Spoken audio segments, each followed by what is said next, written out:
OTB AM. With Gillette, we don't just play the game, we change it. Gillette, made of what matters. Bang on 7:30 this morning. You're very welcome along to OTB AM. It's Gilroy and Neil Treacy with you this morning all the way through until 10.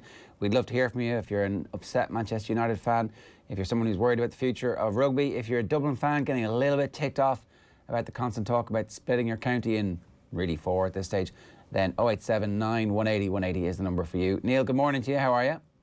I'm not too bad, Ger. How are you getting on today? Good. The Manchester United fans, I sometimes wonder if it would just be easier for them if they kept getting hammered in these games as opposed to looking like they're going to get hammered and then mounting what comes to something of a moral victory comeback. I think that is actually exactly the problem with United, probably over the course of the last 2 years since Ole Gunnar Solskjaer came in.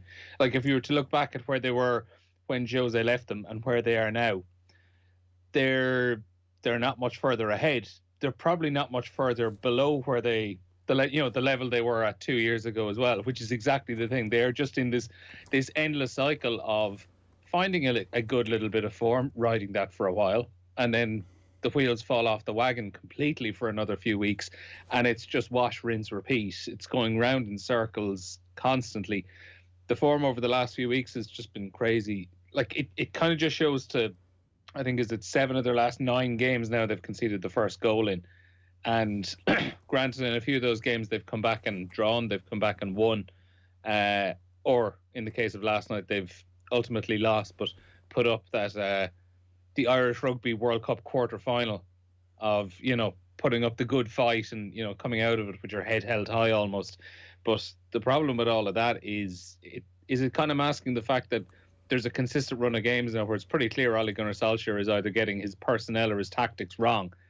He made changes at halftime last night. He made changes, I remember, a couple of weeks ago in that game against Southampton when they were 2-0 down.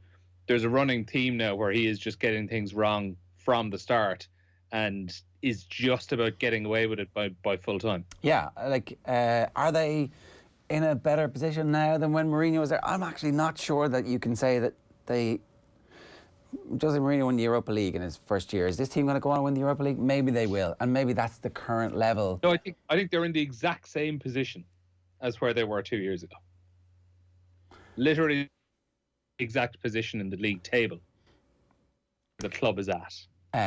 Well, look, they said at the weekend they were going to create a war chest. It's obviously a transfer war chest because that's the only war chest that exists in the world at the moment. And that they were going to back Solskjaer in the next transfer window. So maybe that's what they have to do, and maybe that's the situation they find themselves in. And if they don't do that, then they're never going to break this cycle of 2.5 years, new manager, 2.5 years, new manager, no progress, 2.5 years, new manager, no progress. I'm really not sure. I don't know what the way out of this is, apart from maybe appointing a manager who has the track record, the personality, the connections in the game, the in-game analysis, tactical nous to be one of the best managers in the world. And there aren't a million of those around. Like, even automatically reaching to the shelf and taking Pochettino and saying, right, you're our manager now, it's not a guarantee of success. His Spurs team did okay, but they didn't do as well, for example, as the Mourinho team is doing at the moment, which is essentially a very similar Spurs team. And his time at Spurs seemed to have run its course. So, I don't know. I think sometimes that the automatic sense that the new manager is somehow going to be different and better. I think there's an element though with that of like if you look at someone like Pochettino, at least you have a rough idea of what you're going to get on a weekly basis. Like with Pochettino, granted things fell apart a little towards the end, but you knew you were getting a fairly organised team. You knew what style Tottenham had, and the problem I think with United is it's kind of not even week to week. It's 45-minute block to 45-minute block. Yeah, and you can't build a team. But for the rest of the world, it's actually an amazing soap opera for us to watch. For the Manchester United fans, it ain't no crack compared to the gravy train that they were on for so many years. So we'd love to hear from you if you're a Manchester United fan this morning. 0879 180 180. There was also an incident in the Paris Saint-Germain game, which means that the game, that group that Manchester United in isn't actually over at the moment. So here's what the TV mics on BT Sports coverage picked up of Demba Ba confronting the fourth official who was accused of using racist language towards the Istanbul assistant manager. Have a listen. You never say these white guys, you say these guys. So why when you mention me, listen to me, why when you mention a black guy, you have to say this black guy? Say, but Romanian language is coming from Latin language. Right, so that game was abandoned in the aftermath of that, and UEFA have announced that they are investigating the incident. So, I mean, fair play to Demba Ba for raising the issue, and fair play for the BT Sport mics for catching that and then making that audio public. So it's pretty interesting. And the fourth official obviously is defending himself, talking about it was Romanian that they were speaking. So yeah, look, it's one of those incidents that I think it's going to be interesting to see just how far the investigation goes, and hopefully it is investigated to the nth degree, and it's done in a transparent way. I haven't seen the Anton Ferdinand documentary that's out at the moment, but it certainly reignited that debate and that issue around just how he was treated by the investigators in the FA, and how John Terry was investigated by the FA around that time as well. So it would be important for this investigation to be handled much better than the Anton Ferdinand investigation was handled when that was happening just recently. That documentary, I think it was a BBC documentary, was out last week, but it's certainly on the list. Everybody was saying that it was very good. Right, so 7:37 this morning, OTB AM live in association with Gillette. Good morning, start with Gillette, giving you the confidence to tackle the day ahead. Let's have a look at what's coming up on the show over the next little while. We are going to go to Andy Mitten in just a couple of minutes' time, talking to him about Manchester United crashing out of the Champions League last night. Paddy Stapleton is going to join us at around about 8:05 to help us preview the All-Ireland Hurling final. Going to be looking specifically at the matchups with Paddy.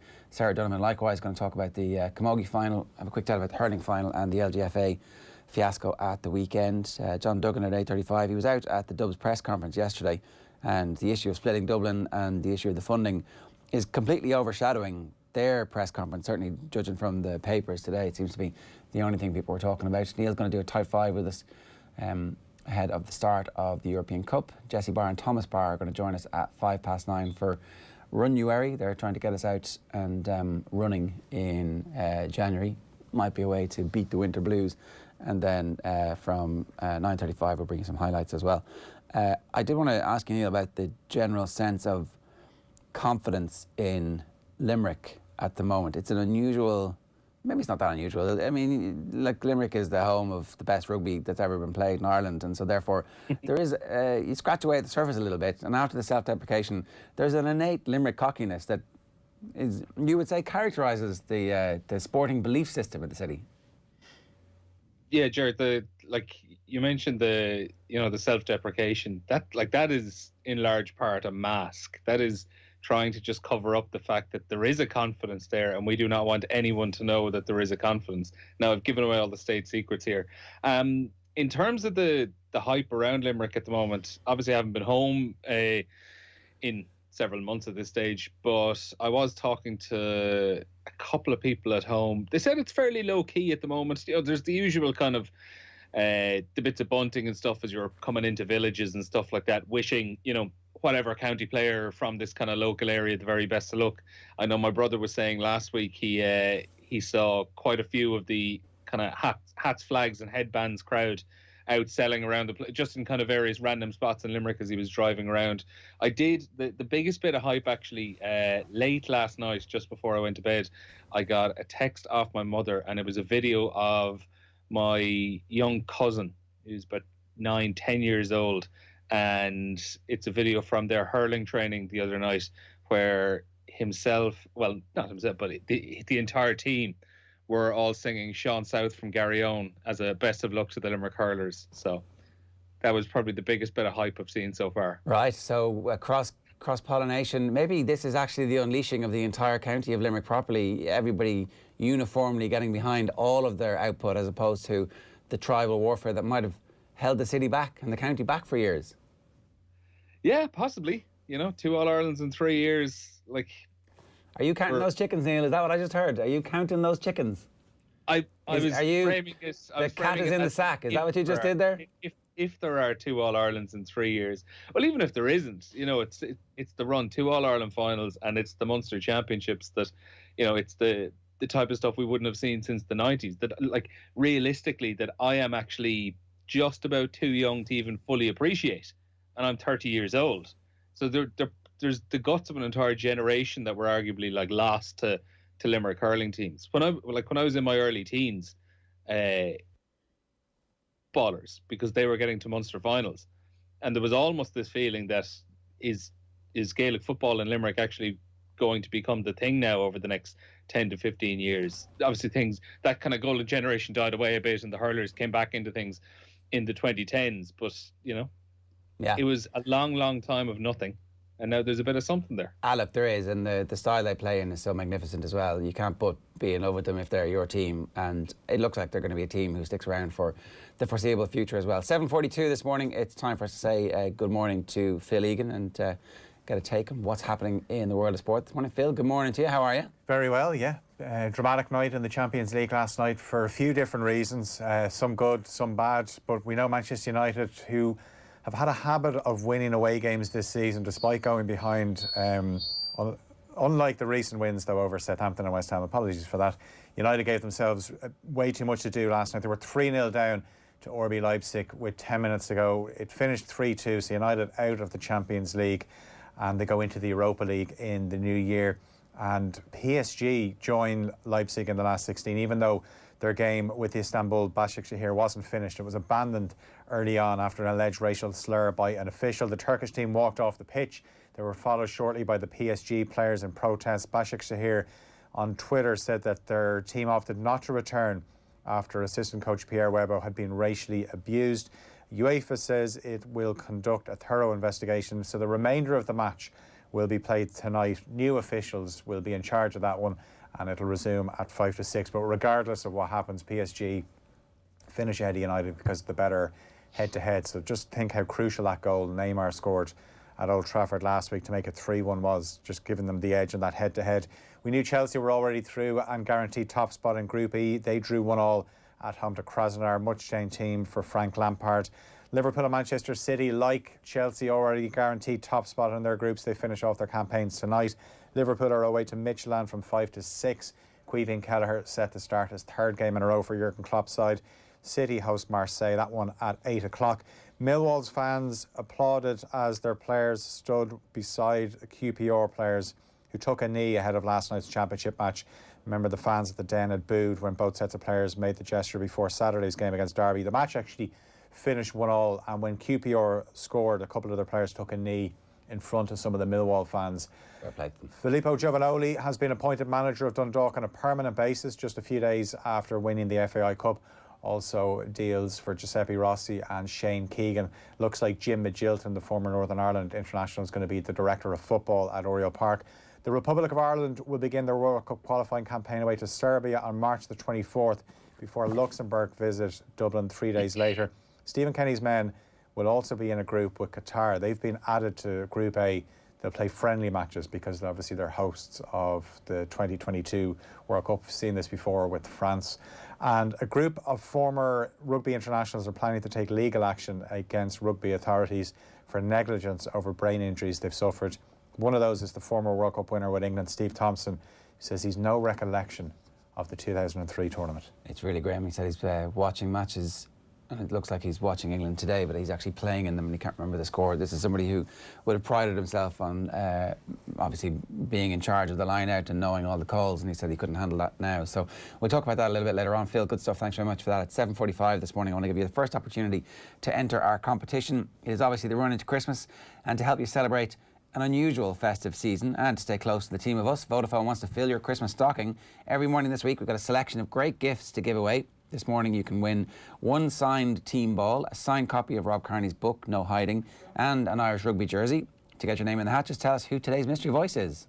There's some deluded notion that they're actually better than they are. Like, I'm not just being harsh, it's just deluded. Yeah, so who's this? There's some deluded notion that they're actually better than they are. Like, I'm not just being harsh, it's just deluded. To enter, just send your guest to WhatsApp 0879 180 180. That's his name and your name, and we'll reveal the answer and the winner before we leave you at 10 o'clock this morning. If you don't win today, tune in again tomorrow for more chances to win. It's all thanks to Vodafone, main sponsor of the Irish rugby team. Now, Andy Mitten is with us this morning to talk to us about Manchester United crashing out of the Champions League. Andy, good morning to you.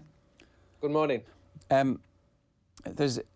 We live in an accelerated culture, we know that, and there's always an immediate knee-jerk after a team crashes out of the Champions League group stages, but there were times when Alex Ferguson didn't get out of group stages or crashed out early from Champions Leagues. The difference, I suppose, was that Ferguson had money in the bank when it came to the Manchester United fans. What level of discord are you seeing from United fans in the aftermath of this? There were times when Manchester United crashed out of the UEFA Cup under Alex Ferguson against such mighty teams as Rota Volgograd and Torpedo Moscow, when he didn't have a lot of credit in the bank. But I get your point. Manchester United were an ascendant force when that had happened in 92, and also in 95 they'd won a few league titles. And you're right, it is a much more accelerated culture now. Look, having gone out of the Champions League, the mood will slump.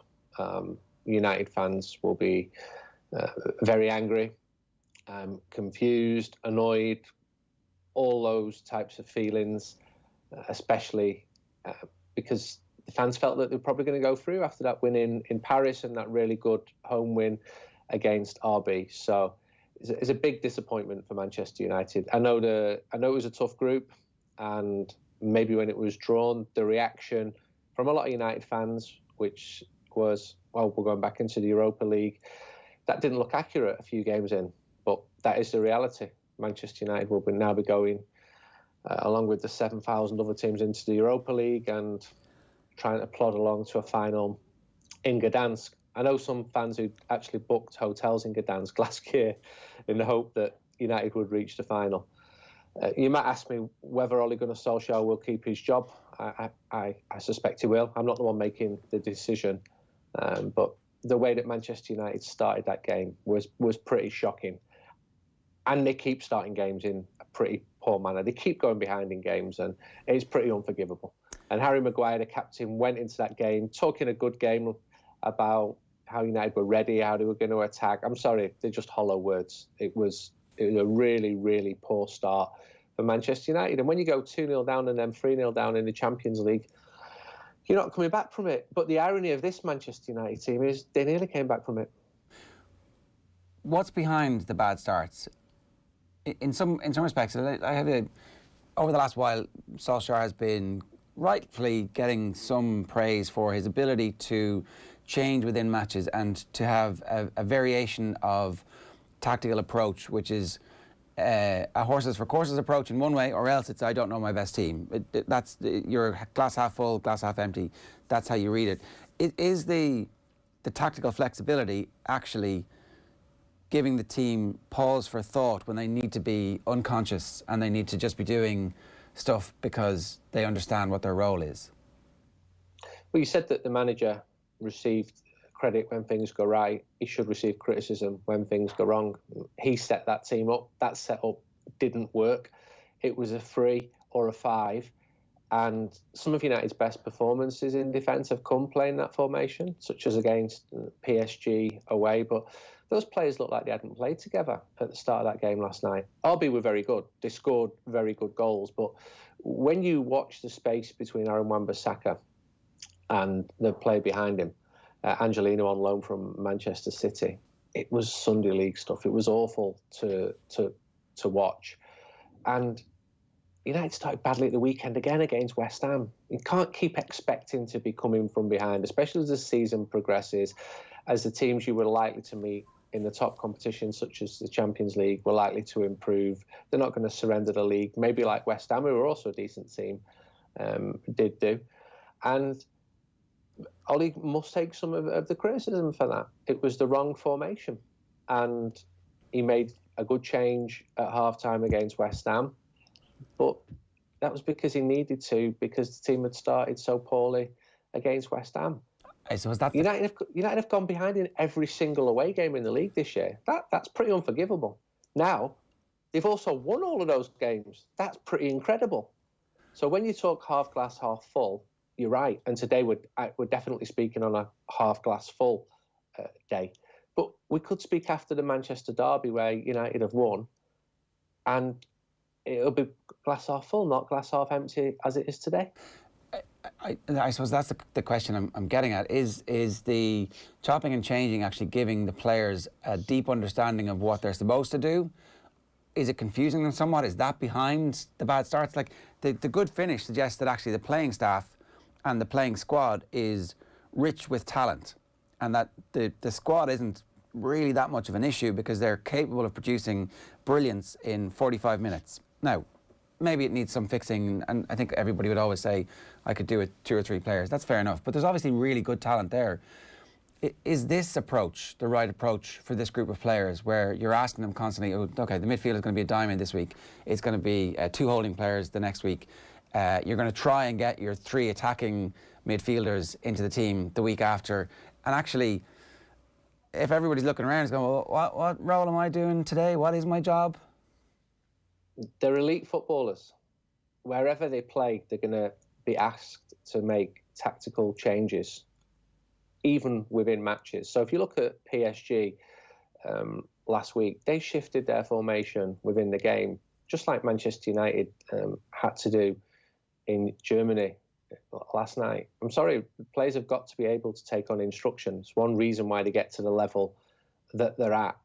And when that system changes, like for the game in Paris or like for the game away at Chelsea in the Premier League when there was a lot of pressure building in January, but United actually played really well and won at Stamford Bridge. I think that's more of the issue, the inconsistency and getting the team to be more consistent, which they have been in the league.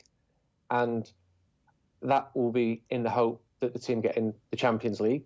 But what happens when they get into the Champions League? It's so disappointing today to go out at the group stage because this is a club geared, A, towards Champions League football, but also towards reaching the latter stages of the Champions League. It's Manchester United. They've got no divine right to win anything. And I can remember the team going out against Wolfsburg in 15, which led to the demise of Louis van Gaal, and against Sevilla in the first knockout stage in 18, which was the beginning of the end for Jose Mourinho. And if Ole Gunnar doesn't pick up the form and finish this season strongly, and United need a trophy, absolutely need a trophy, then it's not going to be good for Ole Gunnar Solskjaer either. There are continual questions about whether he is tactically astute enough. However, he's gone head-to-head against the best managers in the world and beaten some of them. His record against them is a good record. What let United down in this group stage wasn't really the start in Leipzig. That was bad. But RB Leipzig finished in the semi-finals of the Champions League last year. It was that result in Istanbul. That's more unforgivable. The way that the team conceded that goal against 35-year-old Djembaba. And again, it was like amateur stuff. And the fans will only take so much of, we're sorry, but there are only so many excuses. And you used the word credit before with Sir Alex Ferguson. Ollie doesn't have that bank of credit that Ferguson built up because he hasn't won any trophies yet. And it can be quickly eroded, especially in today's culture, especially in social media, especially when there's no fans inside the ground, to set the mood, because it's more forgiving inside the ground in real life. But then in this accelerated culture, it can change so quickly and beat Manchester City and the mood will be up again. But going out in the group stage of the Champions League, that's a huge disappointment for Manchester United. Andy, do you mind if I come in there?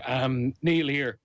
You mentioned the game against Istanbul and how, that's ultimately the result that knocks United out of the Champions League rather than Leipzig or PSG defeats.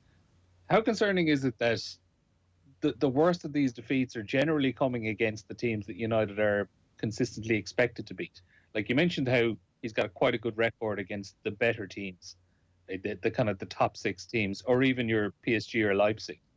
So is that just kind of Solskjaer has this underdog mentality? He's not comfortable maybe being the favourite?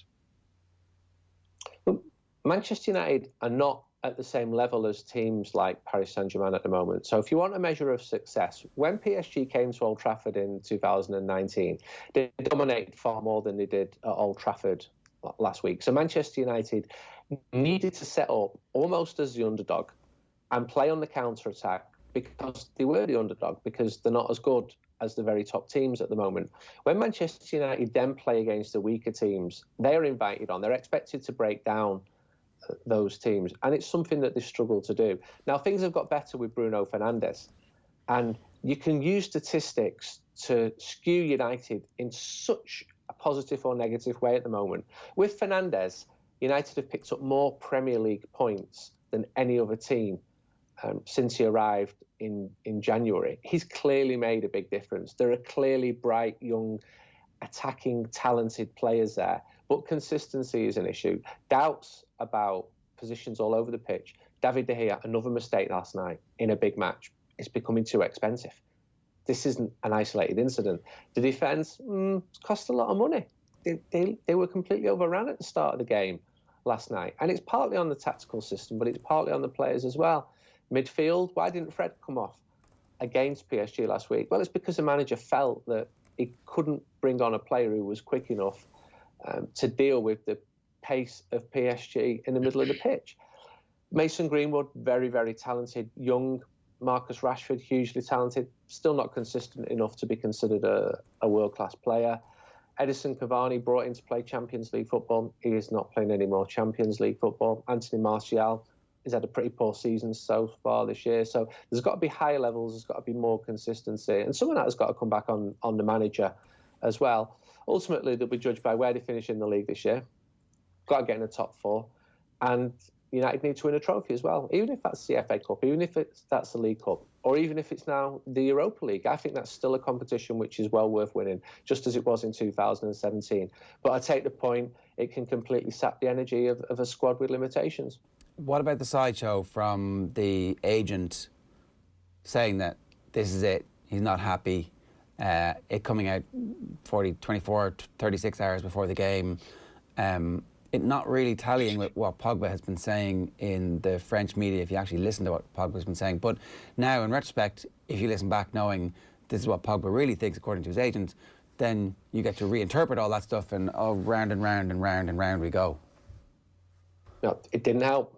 The timing was terrible, and Pogba's stock has dropped even further among Manchester United fans, many of whom would gladly drive him to Manchester Airport and wave goodbye to him. He's been a huge disappointment if you're judging him over the 4.5 years since he became the world's most expensive player. You're quite right, there is a contrast between what he says in media mode after the game at West Ham at the weekend, which was pretty positive. He scored a great goal, and United fans were thinking, OK, are we going to see this every 5 or 6 weeks, or once a year, twice a year? And then his agent comes out and says that he's wanted to leave the club. That doesn't help the club, it doesn't help the dressing room, it doesn't help the manager. There are not the same number of suitors for Paul Pogba that there were in 2016. When Barcelona wanted him but didn't have the money, when Real Madrid wanted him and thought they'd signed him, when Manchester United wanted him. He earns so much money now that if he wants to leave and move on, he's going to have to take a pay cut. That's the probability of it, because his stock has dropped. All these big clubs use third-party scouting systems. They judge players across a huge range of metrics. And I'm told that Paul Pogba doesn't feature highly in any of them for players in his position. He's supposed to be one of the top 5 midfielders in the world. He hasn't looked like it. He's been injured. He's been played in positions that he doesn't prefer, but he's had some absolute stinkers as well, and giving penalties away, giving the ball away in his own box. Standards should be higher at Manchester United. It's hard to see anybody wanting to pay those wages. As you say, the statistics are going to look really bad when you go to your board as the manager of Juventus or whoever and say, oh, look, Pogba's available. And they're like, OK, make the case for me, make the business case. And the first business case is, well, we're going to sell a lot of shirts and it's big on social media. And then what about the playing stuff? Well, we're going to sell a lot of shirts and he's going to be big on social media. He's not even selling shirts like he was doing. When he came on against RB, he was actually one of the better players, and he did score a goal. When he came on against PSG, he set up the winning goal. But we're talking about Paul Pogba being a substitute. He wasn't bought to be a substitute. He was bought to be a talisman, to make Manchester United great again, for the team to be built around him, because he'd done so well at Juventus. And it's just not happened. And he's frustrated and he wants to move on. And as you say, who's going to take him on that money? It's going to take a big wage cut. But you could say that about several players. David De Gea is the best paid goalkeeper in the world. He's the best paid Spanish footballer on this planet. And he's made several costly errors this year. So you wonder whether Dean Henderson's going to get a proper run in the team. One last point on Raiola before I ask you about De Gea, because Ole Gunnar Solskjaer had a shot back at him last night saying Raiola needs to understand that football is a team sport. Raiola doesn't. Raiola needs to make money, because that's what his function is for himself and for his player. Where does this go though? Because if you want to sell him, maybe you actually have to play him so that his stats improve to the point where somebody considers paying him. But if you have to pick him but you don't actually want to, you're risking your job and you're risking your credibility with the dressing room. So it's not a great situation for him.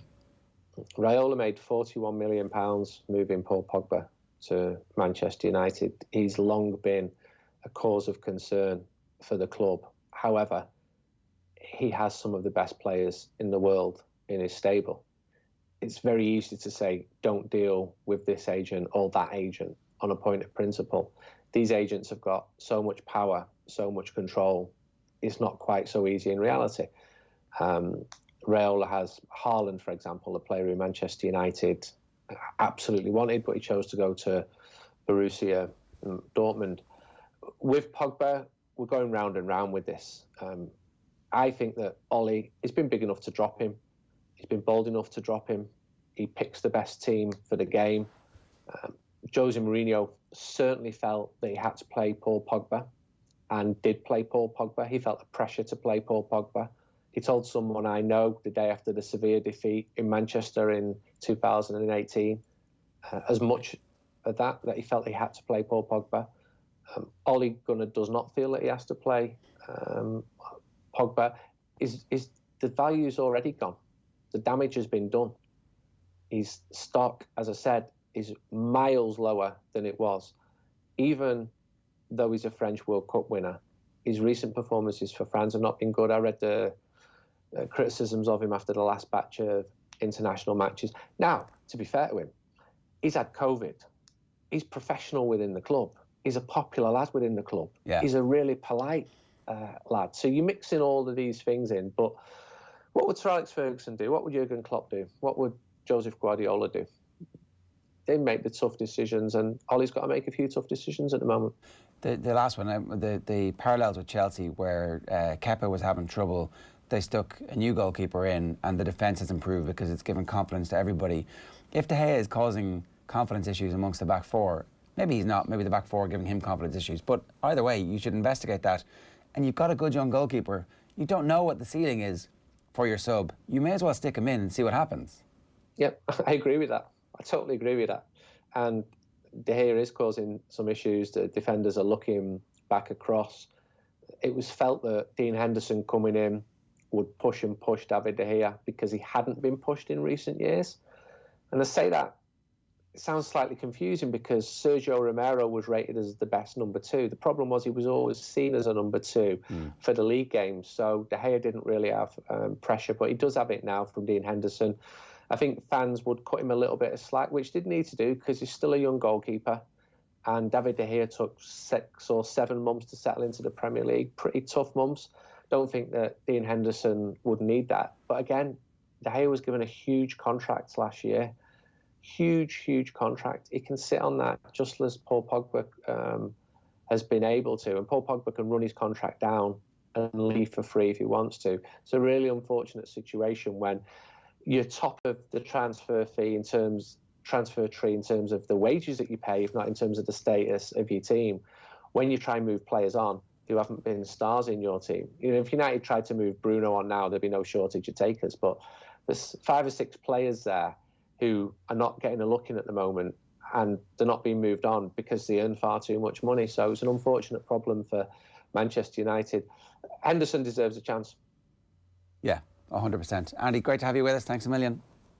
Thank you. That's Andy Mitten there. You can read his stuff in The Athletic, ESPN, United We Stand, and 442 Football Magazine. It's 5 minutes past 8 here this morning on OTBM. Really busy show coming, plenty of GAA. We have Hurling and Rugby coming up before 9. Paddy Stapleton is going to give us what he thinks should be the matchups in the All-Ireland Hurling Final, which is just days away. Stay tuned.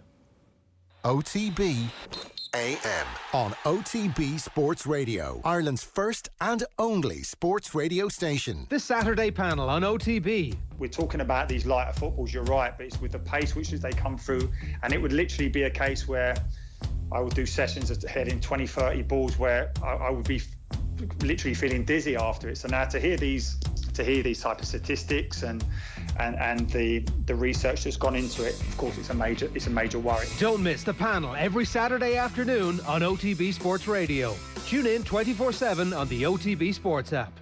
One of my favourite moments, I've been in the green room under Croke Park and gone into the huddle 5 minutes before throw in, and we're getting into the zone, and the chain is linked together. And we were told to look each other in the eye, and they scan around, and James McCarthy would cut you with his stare, and Clucko would nearly kill you. And I look around at Jack and just the smile, and it made me laugh every time. Literally, I saw it 100 times. And how much of that was for you?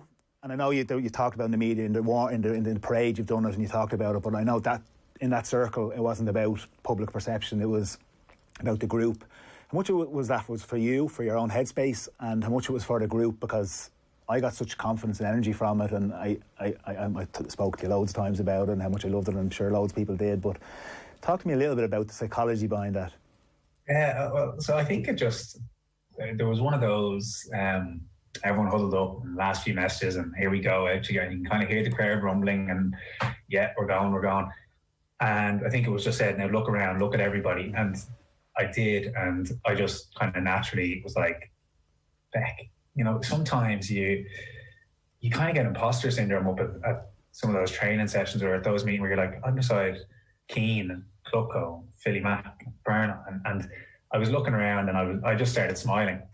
And then after that game, someone came up to me and told me I looked like an absolute lunatic, and that it was very off-putting for them.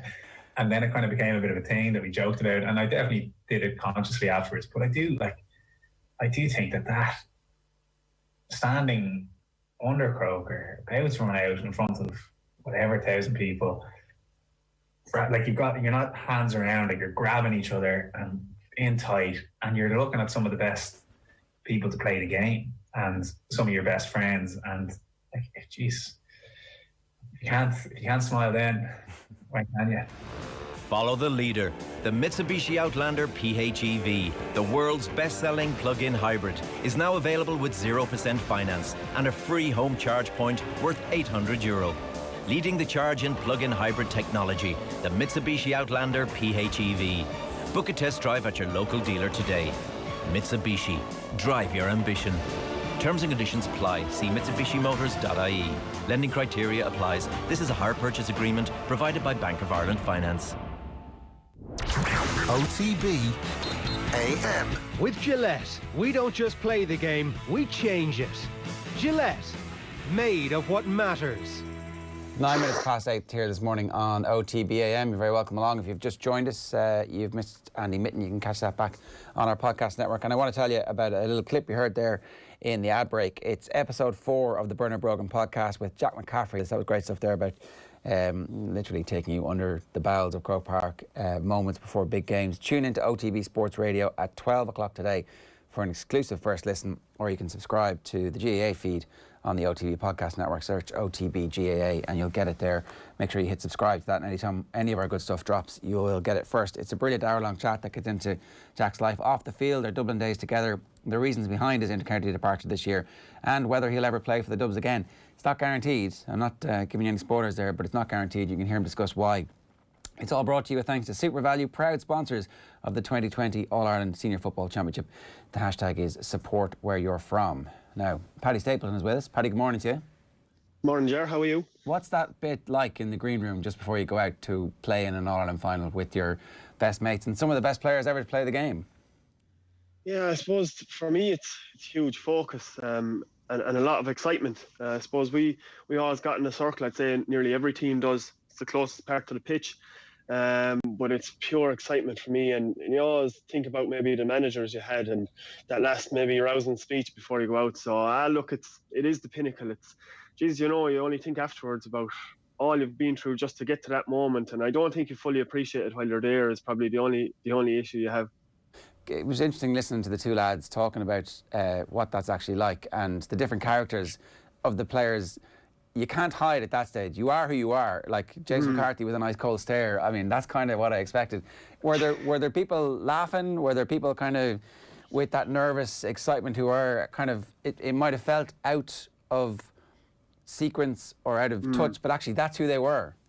Yeah, I think I would say you'd be concerned for a team who weren't themselves at that stage. Definitely, I think I was certainly somebody extremely relaxed. But obviously the last couple of minutes, then you get a bit more tuned in, and you have Shane McGrath on the program a lot, and you wouldn't really put him with somebody who's ultra serious, so he'd be certainly having a laugh before we go out. So there would be that, and probably most interesting time I've been in there was last year with my club. We're quite a jovial crew. And I suppose the older players were, Brendan, myself, Dan, were keen to keep that going. So even 5 minutes before throwing, I think there was a huge excitement, nearly childlike. And I was very, very happy to keep that going, because I think if you go out there trying to be, as you said, something you're not, I think the whole thing, the shackles can come off very, very quickly. And then just one last thing on this before we get to the All-Ireland final, because that's what everybody wants to hear. But that's like big intensity in the changing room. And then you run out, and then there's all these stuff that you have to do before the actual match starts again. So it's up, down, up, down, up, down, and trying to manage that. Yeah, no, that's a fair point now, Ger, because and I think that's where experience comes into it, and that you're used to that. You are up, and I think if you're not up leaving the dressing room, there is something wrong. But I remember my first time playing in 2009, where it was packed house. My ears just running out to the field with the crowd were gone ballistic, and it was like coming in and out at a concert. If you're close to a speaker at a concert, it was going boom, boom, up and down. So it was crazy. And then you go and you have to stand for 5 minutes to meet the president or do a parade, and then you have to get yourself going again. So I think experience is a huge part in that, but I think good management team will set you up for that, and they'll kind of walk you through the day. Obviously you can't experience it until you're there, but it certainly is somewhere that experience and a Kilkenny team or maybe a Limerick team this weekend can benefit.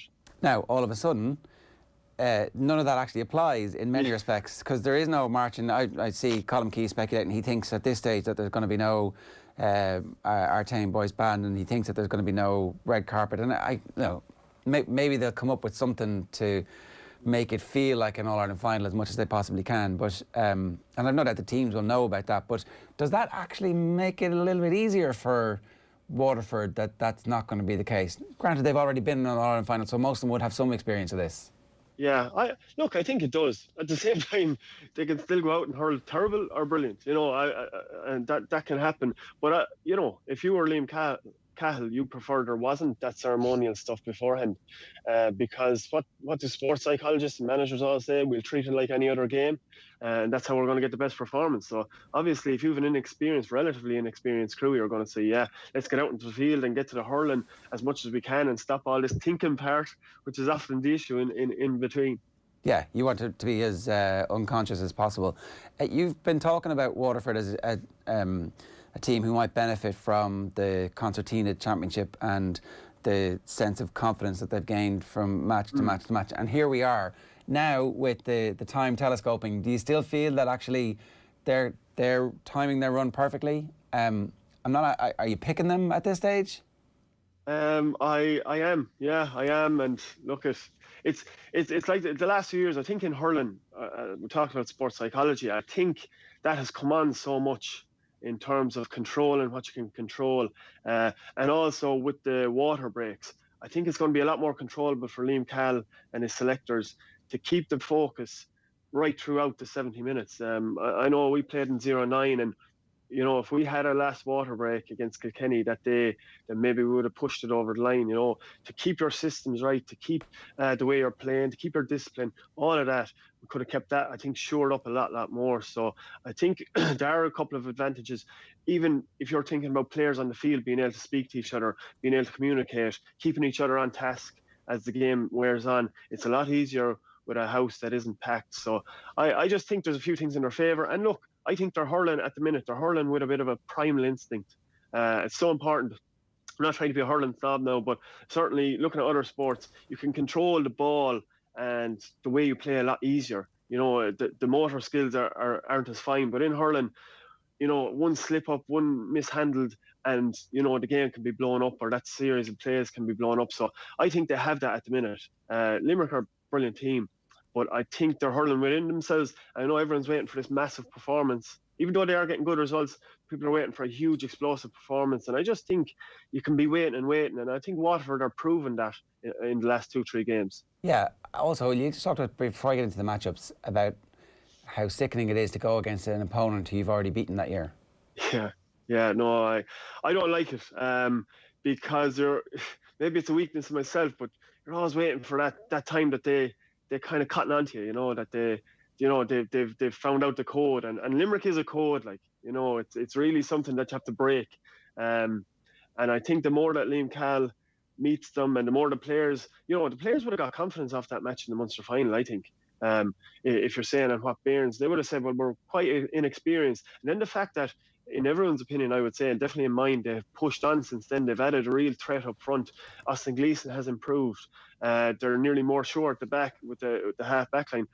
If I was them, I'd be going in quite confident. And the fact that they're playing with such abandon, and as I think it was Stephen Bennett said before the semi-final, they're allowed to make honest mistakes.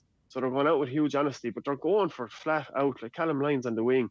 Sometimes they're saying, God, it's so naive. How is he even going at the ball that hard? But I think every one of them are doing that. And I think that's the right headspace to be in. Paddy, just before we get into the matchups, Neil here, by the way, going back to that Munster final, is it a case for Waterford this weekend that they need to be doing what they did in the Munster final, but doing it better? Or are they going to have a slightly different approach? I think it'll be much the same how they hurl. I think they held Limerick well last day. They stayed with them in that Munster final. They proved they were physically probably close enough as any team will be in the country to Limerick in terms of being able to stay with their running game, frustrate them, pull players out from their forward line to break down that system around the middle of the field. Well, I think they have added a little bit of a cutting edge up front. Now, the last day against Kilkenny, I thought they ran the ball a little bit too much in the first half, and Kilkenny were able to stay with them. So I think they have to learn from that Limerick can really turn you over. So the ball might have to do a little bit more of the work in terms of not getting caught up with it. But I think they will have learned a lot from it. I think they'll say to themselves, we can get at this Limerick backline. I think they have a lot more confidence. As you said, we'll get into the matchups, but the players individually have a lot more confidence because the question would have been asked after the Munster final, was that just our showing for the year? And I think they've been absolutely unbelievable ever since, and we certainly have the best two teams in the final. I don't think they'll go in with really too many fears about Limerick. You talked about stop and thinking. One of the big things that the management teams are both thinking about is who's going to end up marking who. Do we sometimes get sucked into this mattering too much, and actually it's a more primal thing? Or is this ultimately the single most important thing? I can never really decide. It's weird. That's the thing I had in my head, I suppose. We always think about marking and matchups is maybe a wing forward and a wing back, corner back, corner forward, and who gets out in front to get the ball and put the ball over the bar, and that's how we judge who won the matchup. I think it's gone into such a fluid game now, a little bit, I suppose, like football around the middle, where I think what's set of forwards or backs, maybe half back line, half forward line, midfield, what set of those 8 impose their will and their game on the others? Like, you're going to get got. If you're a wing back, your wing forward is going to score and vice versa, but it's how much you get in that meantime. So I think the day of saying, well, my man scored 3 points is kind of gone. I don't think the management is really looking for that. Bar a cornerback or fullback is really being kind of roasted on 50-50 ball. They know the person out there is probably the best man for the job. So I think it's who's imposing. And I suppose for me, that Waterford half-back line, they have, that half-forward line for Limerick, I think they're the best in the game, and maybe for a long time that we've seen. But if they don't impose their will, and I said, Callum Lyons, like him playing with a bit of naivety, I think they have to. They just have to. To beat this Limerick team, they nearly have to be starving of possession of the ball. And much like Limerick did to Galway when they won the All-Ireland, I think it has to be kind of similar this time, that Limerick kind of aren't in the game for long periods. The Limerick half-forward line being so good, and yet also having had having had Kyle Hayes come out of it. What do the Waterford half-forward line need to do to somehow prevent him from ending up as Hurler of the Year after the game? Yeah, such a valid point, and I suppose that's one of the matchups.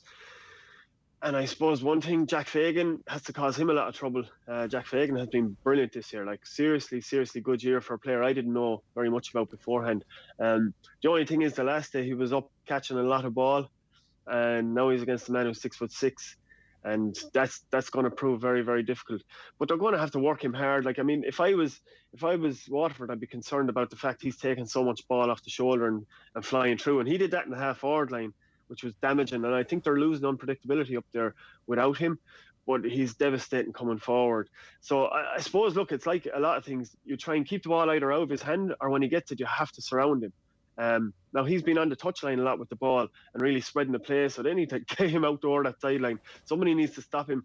And look, I think you need to get to that ferocity where you're on the edge, and if you're on the edge, maybe you're over the edge, and if you're fouling him, so be it. So I think letting a Limerick team build from the back would be very, very concerning. And I think even Waterford have to work as a unit. As we said, people doing battles against each other. Really, it's up to that Waterford whole forward line to be honest enough and fit enough, fast enough to get to him, anticipate when he's going to get the ball and shut him down.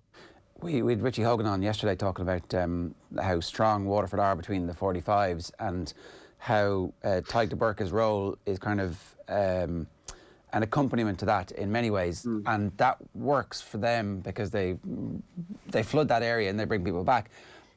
What happens if you do that and you're like, okay, Tyke de Burke is free and Cian Lynch is free? Like, is that the ideal scenario for both teams, or do you try and say, okay, I'm going to try and nullify Cian Lynch, but we lose what Tyke de Burke gives us? Yeah, I think that's something I had thought about last night when we talked about the show, and it's a great debate with centre backs and centre forwards. And back in the day when you had a Mulliker centre forward, it was ideal.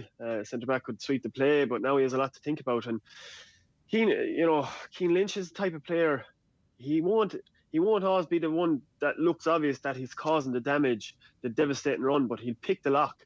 He always picks the lock. And if Tyke de Burke, Tyke de Burke, I've no doubt, can mark him tight. But the problem is, he might win 50, 60, 70% of the ball. But Cian Lynch, the balls he does get, if de Burke comes up tight on him, he will open the lock for another man. He's always looking for that pass off the shoulder. And that's, to me, that opens up your full back line because your whole centre is gone. Look, I think you have to go Tyke de Burke, play his normal game in many ways. And you have to trust then that, by virtue of the rest of the team, that they can handle anything that's out around the middle, that they have the fitness, the willingness, the anticipation to see a Cian Lynch coming out, and just that he goes out into what we call, I suppose, the possession game around the middle of the field, that he's included in that it's maybe 8 against 8 out there, 7 against 8, and he's one of those, and that they can shut him down. But I think the issue you have, if you're against a team that aren't as good as Limerick, that will happen because you won't be struggling out the field too much. But the problem is Limerick pull you, and if you're one man short out there because Cian Lynch hasn't been followed, then that's a lot against Limerick because they've worked them triangles so well with the ball in hand. So, look, I'd be playing Tyke de Burke in his regular role, because if we don't get dominance back there and we're just chasing these Limerick forwards, then we're in trouble. What about the inside forwards for Waterford, who, there's just been an incredible kind of sense that this is somehow fated that they finally have come together, and like one of them was playing football this time last year. What do you do if you're Limerick about that? Well, the thing Limerick have is they're lucky they probably have the best cornerback on form in Ireland in Sean Finn. And I mean, I suppose if he heard that question asked, he'd be fairly stuck in his craw, you know, because although Desi Hutchinson, you know, has played brilliant last couple of games, in the Munster final he got one early ball, one good ball, and kind of maybe embarrassed Sean Finn with it, but it didn't happen twice. So Desi Hutchinson probably has enough to be worrying about with Sean Finn, but I do think he's improved a lot. Desi Hutchinson, he's judging ball a bit better, but the last day even against Conor Delaney, you know, he found the going tough. But if they are to get the best of him the next day, Waterford, they have to do what probably most teams have struggled to do against Limerick, and that's win that middle patch so well that they're able to set up good ball for him. Because I think Sean Finn is too good a hurler, too good at judging the play to let him break onto handy ball off Austin Gleeson or off the half-forward line. So that'll be a seriously good matchup. But if Desi Hutchinson gets good ball, you know, circling out onto his left-hand side, then, you know, Sean Finn could have it all to do. And I suppose we have to take into account, I think it was Desi Hutchinson's second championship match when he marked Sean Finn the last day. So he's completely so much more experienced now that maybe we'll see a better battle Sunday. It's a wild journey to an All-Ireland final. If you're predicting a Waterford win, is it something along the lines of 222 to 25 points or 26 points? Is that what it is? I definitely think, look, Waterford will definitely need to get a couple of goals. And sometimes the danger is, I think, they don't play enough men. When they'll struggle, they might struggle out the field at times. Munster final, we saw it, they mightn't have enough guys up front to do the damage. But it certainly will be high scoring. You're not going to keep Limerick down in the score. And we've seen that, like, you know, at times you could say that we're being very stupid because we say, geez, Limerick are playing within themselves, yet they have huge scores. But I think, look, Waterford will know that they have to get a goal or two. I suppose they'll be thinking Austin Gleeson has to go out and first of all work hard, and I think we've seen the harder he works, the better he is. So I think him and Tom Morrissey as well, if we're talking about matchups. Tom Morrissey's had a great season, but probably doesn't love playing full back. And again, but they need to be under pressure inside in that full back line. It can't be just poor ball all the time. It has to be some good runs in, balls in to give these lads a chance to get the goals. And I think without goals, you know, Waterford will struggle, but I think they've shown to have the ability now. All right, Paddy, sounds like it's going to be a classic. Thanks a million for joining us. That's great. Cheers. Cheers, Ger. Thank you. Paddy Stapleton giving us some thoughts there on the All-Ireland hurling final this weekend. Plenty more preview to come on all of our channels, so stay tuned to all our social channels, youtube.com/offtheball or twitter.com/offtheball. Twitter.com/offtheball will also take you there as well. 28 minutes past 8 here. If you want to get involved in the conversation, we'd love to hear from you. 087 9 180 180 is the number. I want to give you one more opportunity to enter our competition this hour in the run into Christmas to help you celebrate an unusual festive season and to stay close to the team of us. Vodafone want to fill your Christmas stocking every morning this week. We've got a selection of great gifts to give away. This morning you can win a signed team ball, a signed copy of Rob Kearney's book, No Hiding, plus an Irish rugby jersey. To get your name in the hat, just tell us who is today's mystery voice. There's some deluded notion that they're actually better than they are. Like, I'm not just being harsh, it's just deluded. You can't fire a cannon from a canoe. To enter, just send your guess to WhatsApp 087 9 180 180 and we'll reveal the answer and the winner before you leave at 10. And if you don't win today, tune in again tomorrow for more chances to win. It's all with thanks to Vodafone, main sponsor of the Irish rugby team. So let's turn our attention to the Camogie final this weekend, and I'm delighted to say Sarah O'Donovan is with us for a preview of Galway against Kilkenny. Sarah, good morning to you. Good morning. This Kilkenny team have been in multiple All-Ireland finals in recent years, but their record is not great in the actual finals themselves, and it's not great by a matter of inches. So they have won some. They're not. This isn't quite a Mayo hard luck story, but it's certainly a team who has found the big occasion to be just one step too far. This Galway team, on the other hand, I think is a team that has a bit more confidence about them, about how they're going to handle the big day. Is there a pattern? Am I reading too much into what's happened in the past and this should be a separate game? I think so, because a lot has changed over the last year. Brian Dowling has come in with Tommy Shefflin, Henry Shefflin's brother, and they've given a new impetus to this Kilkenny team.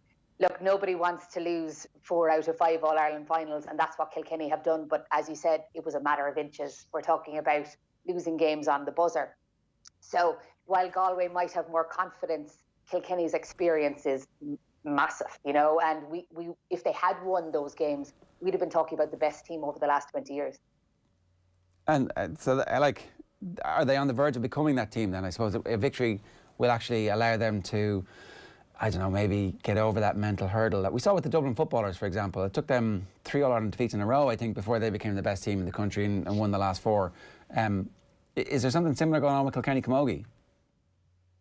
It ebbs and flows as it tends to do in women's sport. You have players who are incredibly diligent and committed for a period of 10 years and they walk away with 1 All-Ireland, and then you've new players who come in, they get an All-Ireland in their first year and don't see a medal for another 6 years, and they tend to move in and out of the sport.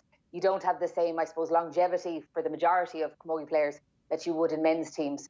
So yes, there's a core of the team who've been there for a long time, but then there's a new team that's quite fresh, and trying to keep them together for a longer period is unlikely because some of the players are coming to the end of their careers. And what is it that Brian Dowling and Tommy Shefflin have brought to this team that's different from the previous years? I think they've gone away from the system, and in the semi-final against Cork, the 2 boys decided to back their own players. So there was a lot of talk about the Cork forwards and how good they were and the system that they had. And the lads went man-to-man, and Davina Tobin in particular, a man-marking specialist as she's become to know, marked Amy O'Connor out of the game. You know, there wasn't a 2-on-1, there wasn't a sweeper system in play. You went with your man, you won your own battle. Probably a little Brian Cody-esque, but I suppose it worked, you know, so there's no surprise there. That's interesting, because we were talking with Max Darcy before the 2 semi-finals, and she was making the point that actually the game had evolved in a different direction for most of the other teams. So it's interesting to hear Kilkenny being very Kilkenny in their outlook and their philosophy, and it worked for them. Yes, and look, it was a very exciting game to watch, and I suppose in the second half, the real strong proponents of Kilkenny's game came to the fore. Denise Gall was playing wing forward, and she caught some incredible ball out of the sky. You know, she is an out-and-out hurler, and we talk about her a lot on the Women's Hurling podcast. We've been following it avidly for the last 10 weeks. And it was those incredible moments in the game that were the difference between Cork and Kilkenny. It was those real hurling moments, and that's what probably we were so proud of, you know, seeing the game come to that level. Sarah, Neil here, just to hop in and just to go back on the kind of the difficulties Kilkenny have had in those finals of the past. And you mentioned how they probably have a core of experienced players there. How difficult is it for players like that to be going back to a game against an opposition or a game, you know, at a stadium where you kind of associate it with bad memories, that, you know, this is the place where you might have let yourselves down a year or 2 before. I'm kind of thinking now at the same time, you might be the wrong person to ask, considering you're from Cork and you don't really do that, you know, lack of self-confidence or anything like that. Well, I've lost once in 2007 to Wexford in Croke Park, and that was pretty bitter. But we don't dwell on that. We just keep moving forward. I suppose from Kilkenny's point of view, they lost 3-14 to 17 points last year in Croke Park. And yes, it hurt, but every player loves a redemption story. And this Kilkenny team love a big day. You know, they've played really well this year coming into the semi-final. They got a big result against Cork, who were the favourites. I think the shackles are off, to be honest. As I said, there doesn't seem to be systems in play. They go out, they win their own ball. Yes, there's tactics. Of course there's tactics. Henry Shefflin's brother is involved. You know, Brian Dowling's involved. But certainly the girls have focused on their best attributes. They're great distributors of the ball. They're very pacey, and they love to defend. You know, that's a big Kilkenny, I suppose, style as well in terms of the defenders that they have. They're top class. You know, this is a very, very strong Galway attack, but the Kilkenny backs aren't going to fear them. Galway obviously won their 3 group games and then in their semi-final beat Tipperary. What kind of form have they been in as the reigning All-Ireland champions? And as far as I know, that certainly there was a core of the team who were very young last year. Have they shown that kind of jump that you get from being All-Ireland champions, that extra confidence, that pep in your step, that actually, you know what, we can do this. Why wouldn't we be here? They have, but yet they haven't clicked. Cahill is unfortunately struggling with an abundance of talent. He has 23 players, I would say, that could easily slot into his first 15, and he's been doing a lot of juggling for the championship. So we haven't had a set midfield. We've had a different half-forward line. We've had a different full-forward line. We haven't seen them all, the same 15, play for 2 games in a row, and I wonder will that be to their detriment on Sunday? And in terms of their playing style, how do they like to play? Fast, loose. They have a very good half-back line, really great distributors of the ball. Their forwards benefit hugely from that. Orla McGrath in the semi-final, case in point, she got some serious ball from her half-back line from Emma Hillibert and Tara Kenny, and she popping ball over the bar. Same with Eilish O'Reilly. Siobhan McGrath came on for the last 10 minutes and had 2 goal chances, but for great saves from the tip keeper, Ronnie Slattery. So that's where the difference probably between Kilkenny and Galway is that Galway's bench is better in that it's got more experience on the bench. So that's the only area where I would say Galway have weight. This game is obviously live on terrestrial television on Saturday afternoon, and it's in Croke Park, and there's no doubts about where the game is going to be played.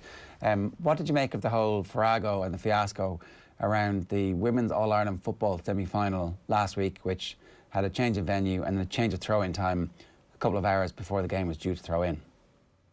I worked in event management with Mark Pollock for 4 years for Run in the Dark, and that was obviously a global event, and your event managers and your event organisers have to make sure that every detail is covered off. And the LGFA is an organisation that prides itself on being professional and organised, and they let themselves down really badly last Saturday. I'd obviously started the week prior not making sure that the venue was covered off, and then their House of Cards, which, you know, was, I suppose, is balanced precariously because you're relying on organisations to give you their venues. It fell apart, didn't it? It really, really fell apart. So we had Liam O'Neill on yesterday. He was the president who had actually gone to Central Council at the Camogie Association and the LGFA and made the pitch that the time to bring the organisations together was then. So that was like the middle of the last decade, at the start of the early part of the last decade. And it didn't happen. The LGFA Central Council had voted on that occasion not to go with it. What could possibly have been the fears that they had about being swallowed up by the bigger organisation? Was some of that founded in some ways? Because I certainly feel like you need to be careful when you go into a new organisation about what you're actually getting. The world has definitely changed, and you could be far more demanding about equality right now than maybe you might have felt even 8 years ago. Not that you shouldn't have been able to in the time, you know what I mean? So what are the fears? What's preventing this from happening? I think it boils down to power. I don't see why the Camogie Association and the Ladies Football Association couldn't go in under the umbrella of the GA and be financially independent. You know, as sponsors are looking at this, and those sponsors who would have been involved in last Saturday's game will be very affronted by how they would have lost an opportunity last Saturday in losing out on the televising of the game. How are they going to go to the LGFA next week and ask for assurances that this won't happen again in 2021? And the LGFA can't guarantee that because they don't own the assets that they're looking to sell. So, you know, unfortunately, as much power as they have very little after because the assets they don't own. So what's the solution?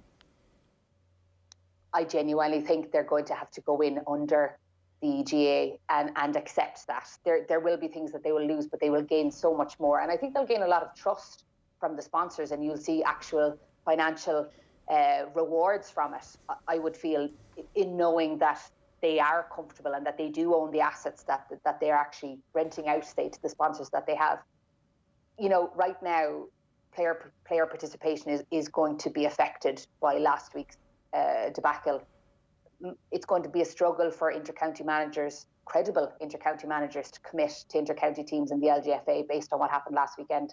And you're going to have sponsors asking lots of hard questions at the end of the year about how they can be assured that such a thing wouldn't happen again. Well, I mean, TG Carr lost the right to broadcast the game. That's one of the whole reasons they're the sponsor of the entire organisation. It was a disaster from their perspective, and we didn't get to see that game, and so therefore there's less interest in the game the following week because actually we don't know what that team is really like. This is the time of the year when a lot of casual fans tune in and go, okay, I'm going to watch this now and see what happens in the All-Ireland final. For me, the big thing has to be about funding, and finally questions are beginning to be asked by our politicians about equality in funding. If you look back at sports history globally, the big turning point in America is in Title IX. When that comes in, it says you can have money all you want for federal programs so long as it's divided equally. that it's not, you can't have 90% for your football team and 10% for your gymnastics. It has to be, we split it 50-50. Until the government says to the GAA, you guys have to sort all this out and we're not giving you any money until it goes 50-50 between the two organisations. Until that happens, I think nothing's going to happen. But that has to be what the LGFA and the Camogie Association, if they were smart about this and political about this and lobbied together, then you could have that sorted early next year, and actually it would be a good thing because the government would increase the funding as opposed to saying, okay, we're going to keep the funding the same as it is and we're going to take some from the men's game, because no one's going to do that. Well, you had, what, 3 million awarded to the men to get these championships up and running, and 700,000 awarded to the ladies. Split that down the middle, you've got $1.25 million for each. You know, all of a sudden, it's a formidable opportunity for the Camogie and ladies football to get going. And you have situations, Saturday being case in point, Effie Fitzgerald, the Cork manager, looked at his team situation on Saturday morning and said, I can't take a risk that my team will get to Dublin safely on Sunday. So the costs that they incurred to get their team to Dublin and stay on Saturday night paid off. You know, they were in place on Sunday when the organisation let them down really badly, and they were able to move their venue and be organised for a throw-in that was a half an hour earlier. Money makes a difference, it turns out. Yeah, no, exactly. Sarah, great stuff. Thanks a million. Who's going to win? I backed Kilkenny on the podcast to win by 3, so I have to stay. I can't turn 2 days later. You could have picked the other one here and then you'd have been covered either way. Sarah, good stuff. Thanks a million. Bye. Cheers. It's Sarah Dunham giving us some thoughts there on the Kilkenny-Galway game, 7 o'clock Saturday night under lights in Croker. John Duggan is with us at 8:41 this morning. John, how are you? Good, Ger and Neil. How are you guys? Good. What's going on? Too bad, Jim. The Europa League is what Manchester United will be playing in the new year. Despite a late rally from the goals by Bruno Fernandes and Paul Pogba. It was a 3-2 defeat to Leipzig in the Champions League last night in Germany in Group H. It means United are out of the competition. They've only reached 2 quarter-finals since Alex Ferguson left. Ole Gunnar Solskjaer, though, saying, as he does, that the players gave it their all. Sometimes I think back and I look at this season and I look at the players, and I actually admire them for being as ready as they are at times. Today it just didn't work for us. It is a difficult season. There are difficult circumstances this year, and of course we were up for it. And the character and effort I can't fault. Surely they can do better than this. Surely they can do better than this. It turns out they can't. No. Leipzig will be joined in the last 16 by Paris Saint-Germain. Incredible scenes in Paris last night. Istanbul, Başakşehir and Paris Saint-Germain. The players walking off the pitch after 13 minutes. They will complete the match this evening. The reason why: accusations of racism levelled not against a fan in the crowd, but against the 4th official in Paris. So new officials tonight, 5:55 start. UEFA promising a full investigation. Great to see players taking a stand, taking it into their own hands. Demba Ba and Kylian Mbappe on opposite sides and walking off the pitch last night. That matters so much more than fines. Chelsea completing their successful Group E campaign with a 1-1 draw against Krasnodar at Stamford Bridge. Cristiano Ronaldo, he had the bragging rights last night away to Barcelona. 2 penalties for Juventus. Both teams are already qualified, but a 3-0 win in the Champions League. Tonight, Caoimhín Kelleher, the main man, 3 games in a row now. He'll be in goal for the game against Michelin for Liverpool. They've already qualified. Manchester City have also qualified for the last 16. They're taking on Marseille. Filippo Giovagnoli, FAI Cup winner, now got a new deal as permanent head coach of Dundalk. The Italian leading the club to FAI Cup success last weekend. Europa League group phase as well. Shane Keegan of our stable has also signed a new deal as opposition analyst. And the former Northern Ireland international Jim Magilton expected to be installed as director of football at Oriel Park. The Republic of Ireland will begin their World Cup campaign. The fixtures out on March 24th away to Serbia, then Luxembourg at home 3 days later. We're also playing Qatar in friendly matches. Qatar against all of these Group A sides. No money in it, but we're playing Qatar. Away to Qatar will be in Europe, so that's a strange development. Really sad, harrowing, frightening story. I think maybe the day the bomb went off for rugby, I kind of describe it as Steve Thompson, 2003 World Cup winner with England, is to make a claim with 7 other former players against the sports authorities for negligence. The 42-year-old diagnosed with early signs of dementia. He can't remember any of that World Cup. This is the problem. I don't remember any of it. I look back and the World Cup was on during the COVID period. I was working up in Kendal on the water, so we were in a bubble with another lad, And in the evenings they were replaying. I can't remember what TV channel it was on. And I've never watched the games. Obviously, after the games during the World Cup, we would have done looking at clips of how we can get better for the next game. But I've never actually watched all the games all the way through. And I was watching them, and you're there, and it's a bit like I'm watching the game of England playing, and I can see that I'm there, but I can't just remember any of it. I can't remember being there whatsoever. I can't remember being in Australia. I can't remember that. Also, I've watched on YouTube since the clips of the New Zealand game when we beat them at Twickenham, and then also when we won in New Zealand. And it's just like I'm watching a game, and you know I'm there, but I can't remember any of it. Talk to the specialists about it, and they say, you know, when you've had significant head trauma for that period, it's like your head's a camera, and someone's just taken the film out. So the camera's there, but it's not recording. And like I said, it's like an out-of-body experience. When you get angry and that, you're sort of there thinking, what are you doing? You don't want to be doing this, but it's just the rage that you just want to, and the frustration, and then suddenly, you know, when you're going out into the kitchen and just think to yourself, oh, what was I going to do? And suddenly I just start getting angry again. Well, the kids, and like I said, the kids are having to back each other up, saying, no, Dad, you did say that, you promised that you're going to do this, you're going to do it. And when it's just not there at all, I don't know, it's just, no, I said when I'm high, it's good. When it's bad. You know, we love this game, I love this game. You know, would I want my son playing this game? I don't think I would, if I'm honest. Yeah, it's a no. I think in other interviews he said, if you had your time back again, would you do it all again? He's like, absolutely not. Just wants to lead a normal life at this point. So this is horrific. There is an articulacy and a recency and a power behind somebody this young. He's what, 42? There's a 40-year-old flanker, Neil, who's also come out from Wales, and like you have to, watching and listening, you have to be aware of the fact that there will be Irish players who are suffering exactly the same way here. This is a global phenomenon in the game, and anybody who played the game at the level that those lads did, like a wet week ago, are having these issues.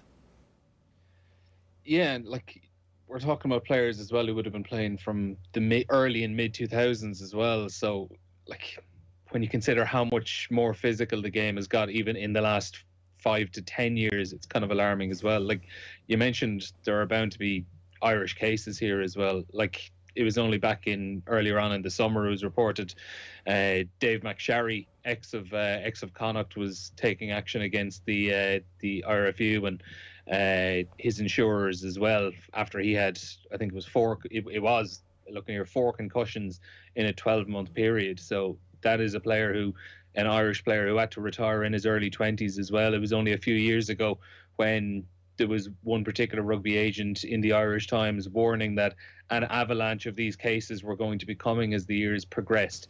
You mentioned the Welsh flanker, it's Alex Popham, and I have the article open here in front of me, and just reading one of the quotes, he's saying, you know, he's certainly not going to be the only one. He's 40, he's even 2 years younger than Steve Thompson as well. He says, just reading a quote here, he's been doing a lot of talking, not only to doctors, but to friends from his playing days, former teammates and opponents. He knows he's not the only one struggling. The quote here now, I thought I'll reach out to the boys I played with and against in my circle. I've done that, and over 50% of them are struggling in some way. Some are worse than me, unfortunately.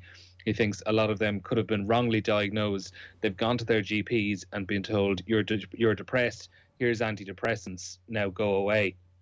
And like World Rugby over the last 4 or 5 years, they have, pardon the pun, tried to tackle the issue of, you know, hits to the head, high tackles, dangerous tackles, and the blowback we're getting from ex-players has just been enormous. This is not a red card. That was not, neither of these are red cards. So, like, I remember Alan Quinlan was on the show probably 2-3 weeks ago talking a couple of days after that Bledisloe Cup game where one New Zealander, one Wallaby were both sent off in that game, and talking about the reaction of the TV pundits down under, guys like Justin Marshall, Tim Oren, John Kerwin, like proper legends of the game, talking about how the game's gone soft, these aren't red cards. And you'd have to, when I was reading those two articles in The Guardian yesterday with Steve Thompson and Alex Popham, I hope to God anyone who has been on that Twitter bandwagon of the game has gone soft in recent years. Like, I hope they're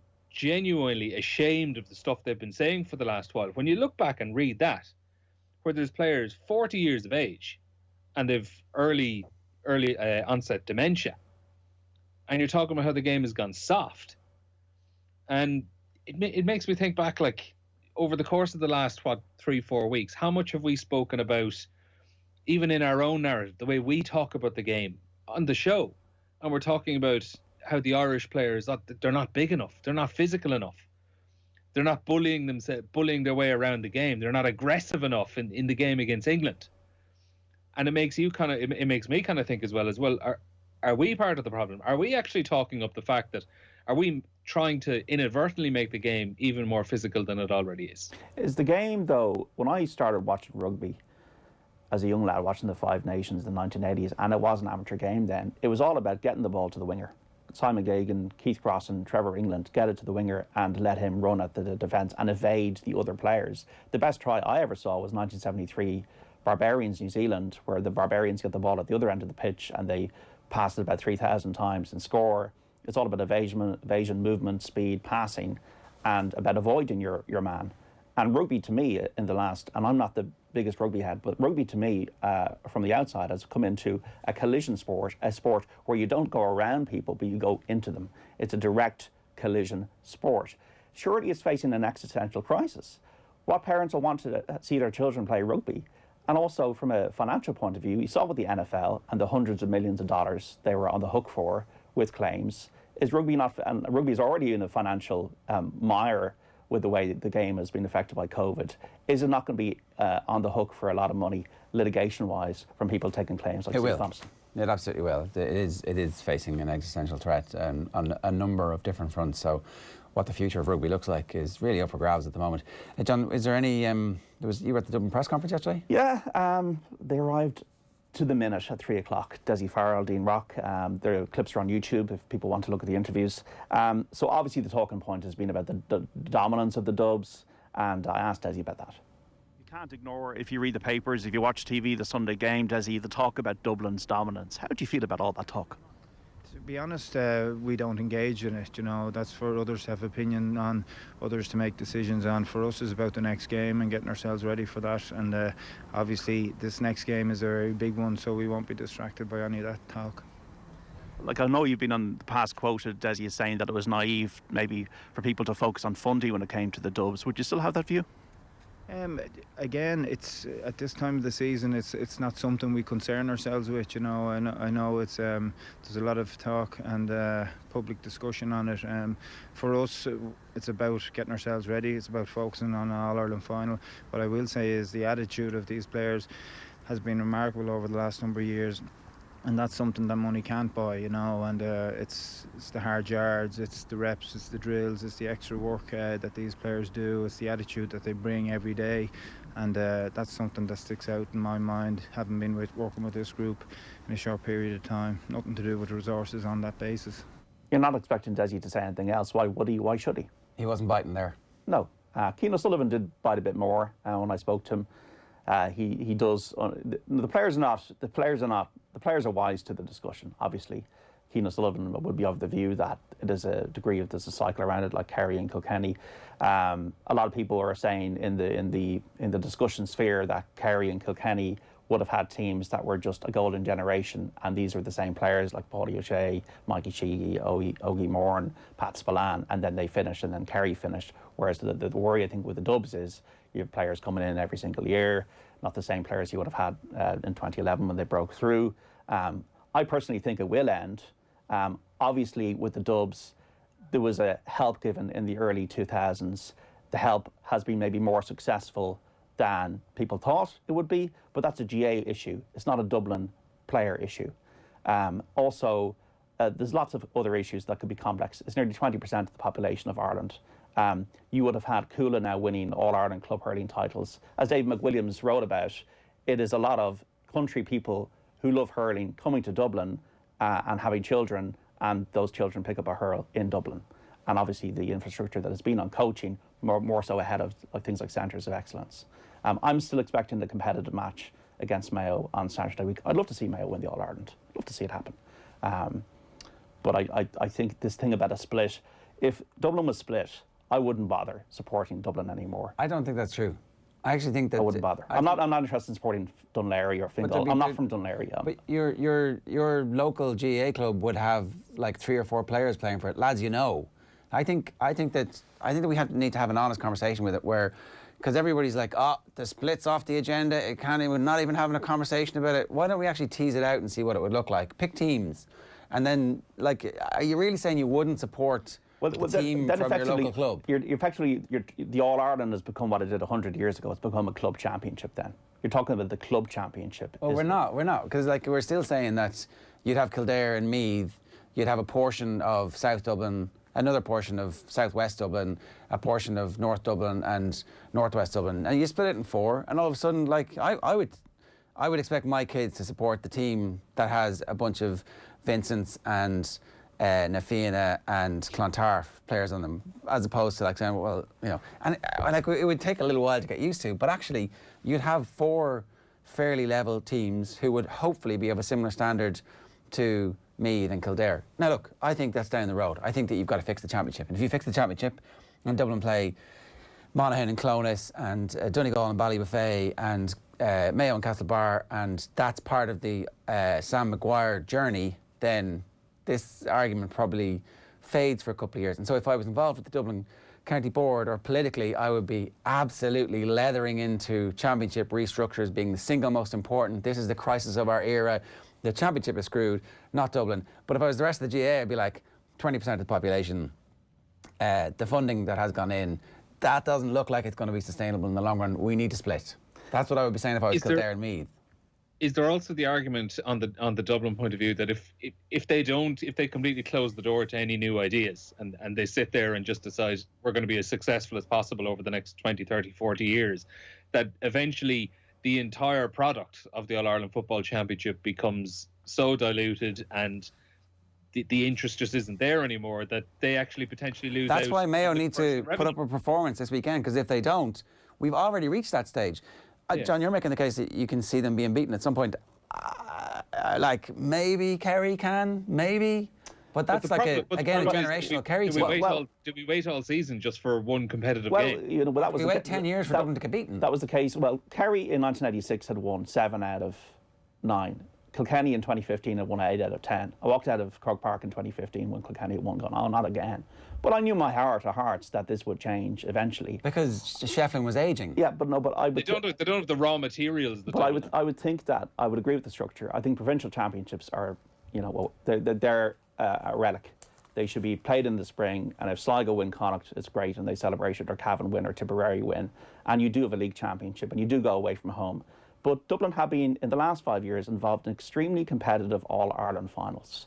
1-2 in a replay, 1-1 by a point they probably should have lost. One should have lost it last year, 1-1 by 3 points, 1-1 by 6 points. It might be getting to the stage now where the hammerings are going to get worse and worse and worse. It is, that's the problem. And that's where we're probably at the cusp of that right now, and that's why you're having this debate. There's hurling, there's soccer, there's golf, there's horse racing. I'm no interest in being a Dunleary or Fingal person. I'm not a Fingal person. They haven't just branded it right yet, John. They're going to get a cool jersey, a cool hat, and you'll be. They just need cool hats, and you'll be sucked in. You'll be like, look at this hat. I never thought that I would wear this hat. Tottenham Hotspur and the Clare Hurlers will do me fine. I'm not going to be a Fingal head. I don't believe you. I think we could suck you in. I think that a good marketing, good campaign, good quality football. I mean, would Conor Callahan be on your team? Would he be?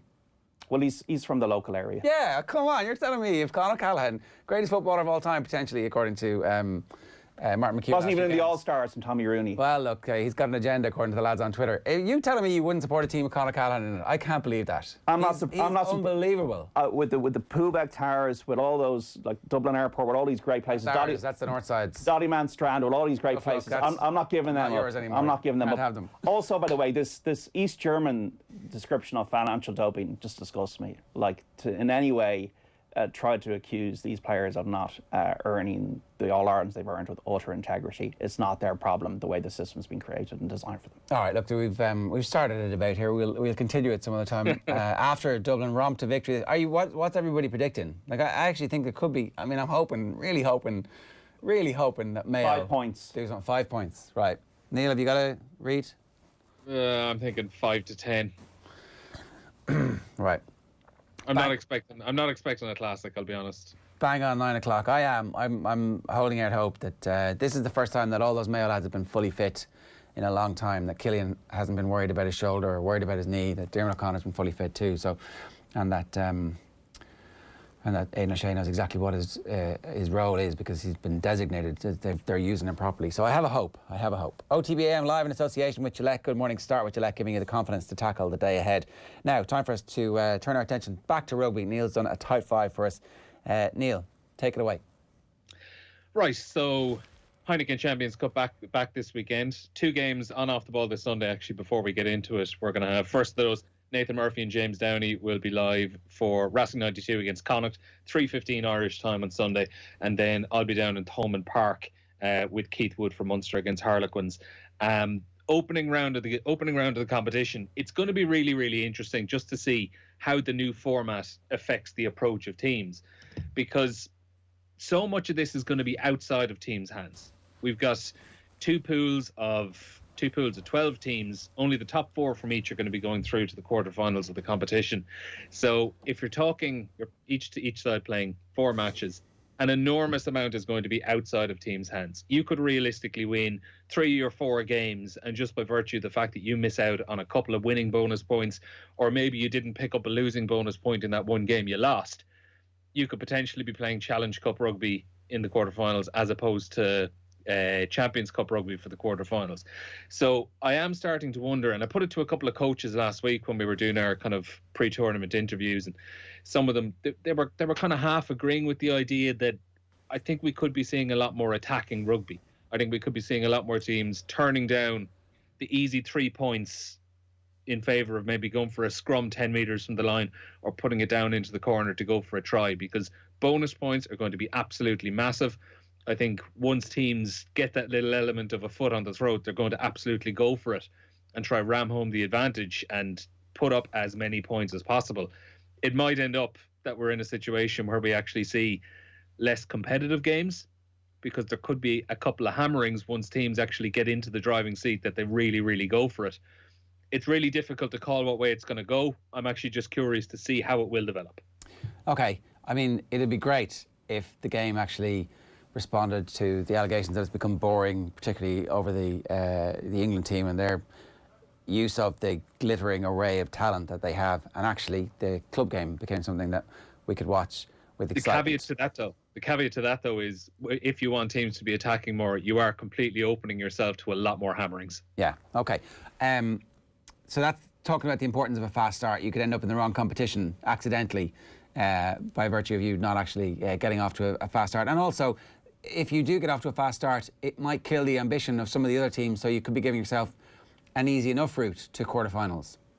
Yeah, that's kind of why it's actually just really tough to call it, and why I'm just so curious to see how things develop over the first few weeks, because it's a criticism the competition always would have had, that maybe after a team has lost the opening game and didn't quite get the bonus point they needed in round 2, that Premiership teams and French teams in particular have been criticised of basically throwing in the towel after that and putting out the second string teams.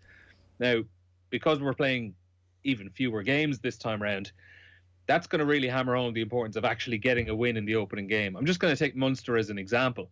So if Munster were to win this weekend, so home win against Harlequins, and I imagine that if they're getting that win, they're going to be absolutely desperate to get a bonus point to win as well. All of a sudden, they're in a great position. Harlequins, they have a defeat. Realistically, are they going to be getting through to the quarterfinals? They might not be. By the time Munster travel to Harlequins to the Stoop in round 4, Harlequins could be putting out a second string team. Alternatively, as well, should Munster lose against Harlequins this week, and bear in mind Harlequins have won at Thomond Park in European competition before, Munster are into a situation where they're going away to Claremont next week, and you're pretty much assuming that they will have to win and probably pick up further bonus points along the way as well. So we could see teams actually just throwing in the towel a little bit earlier, absolutely hammering home the importance of getting off to a good start. That's cutthroat from the get-go. So when is that game, and how can people access it? The Munster Harlequins game? Yeah. 5:30 kick-off this Saturday or this Sunday on Off the Ball. Myself and Keith Wood, commentary from Thomond Park. All right, looking forward to that. So, how many of Munster's young players are going to be involved? This is the battle for Munster's soul. Which of the coaching ticket has won the battle?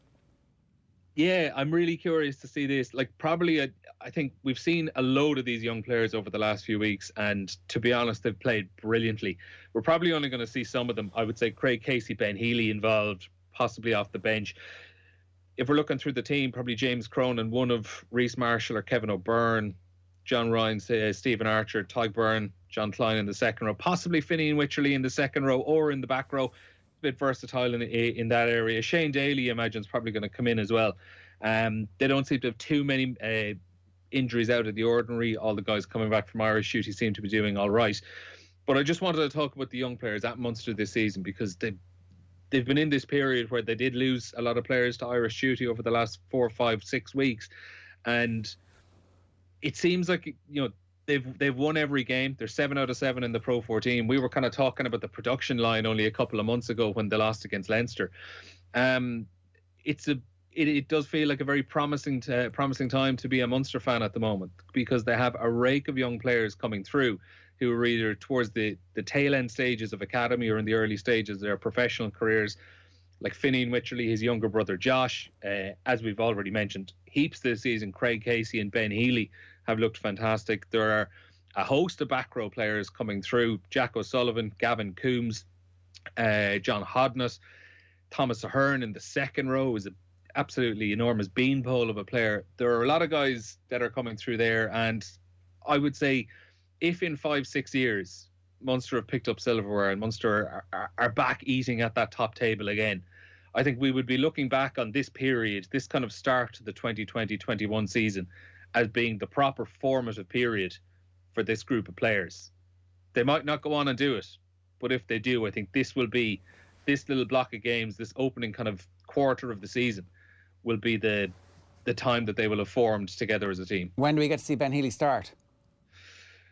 I think he's getting close to a stage where he's almost 50-50 with JJ Hanrahan at the moment, if we're talking on form. I think just about Hanrahan is probably getting the nod this weekend, but the speculation now around Healy, it probably does put a little bit of pressure on Van Gran that, he has to keep him involved, and also as well, the more he keeps him involved, that probably means the price of his contract next season is going up. Yeah, week on week. There's probably an element with the Glasgow thing.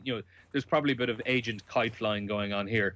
I think most people would say that he has a very strong chance within a couple of years of being Munster's first choice out half. And when you consider there is no absolute successor to Johnny Sexton, there's a gap in the market there that if someone who has the ambition wants to go for it, it's there to be taken. So a lot of people would say it might be a short-sighted move if he was to leave Munster at the end of the season, but they have a decision to make. And stranger things have happened. A 21-year-old suddenly gets offered the opportunity to treble his money for a couple of years with no real risk. Maybe at the end of it you become the Scottish out half, but unlikely. You can always come back at that point as the prodigal son, whose reputation will only be enhanced by the fact that everybody isn't watching you every week. So that's how that's going to work. What is the Jerry Flannery factor going to be like this week?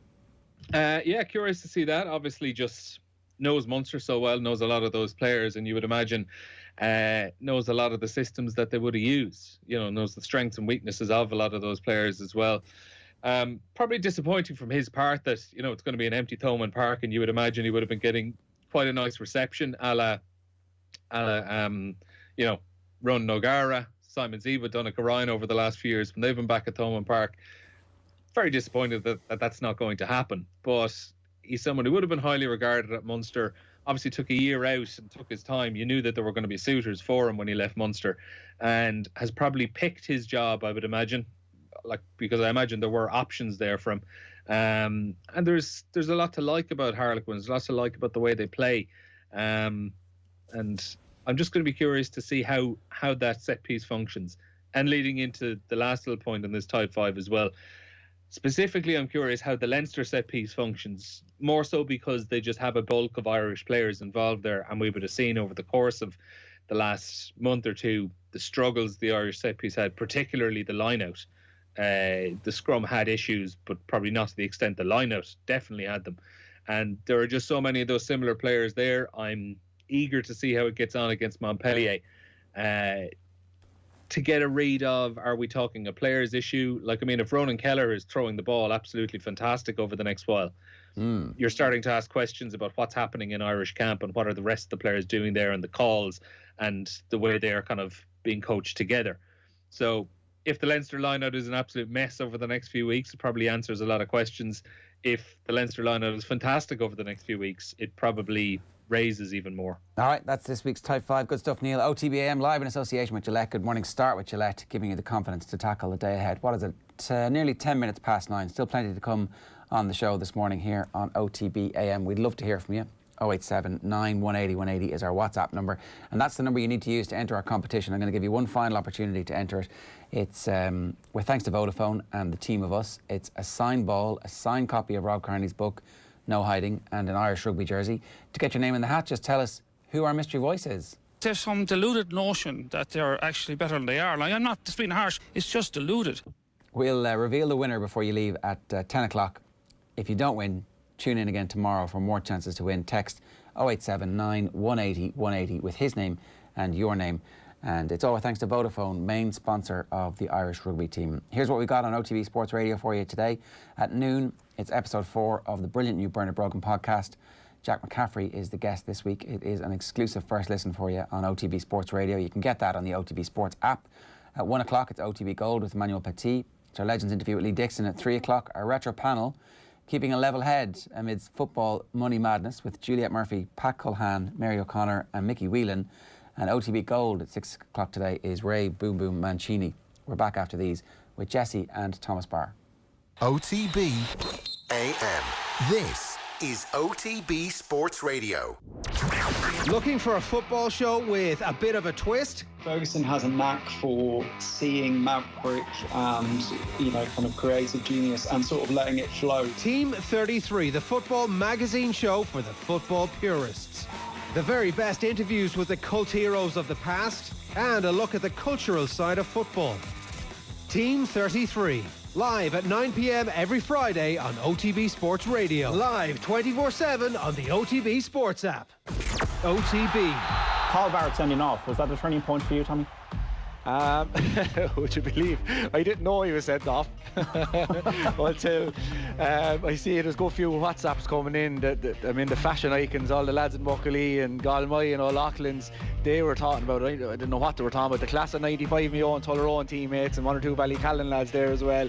They were in it, so I had to put it in. Was Cathal Barrett sent off? Quick. OTB live commentary. Never miss the action right here on OTB Sports Radio. OTB AM. With Gillette, we don't just play the game, we change it. Gillette, made of what matters.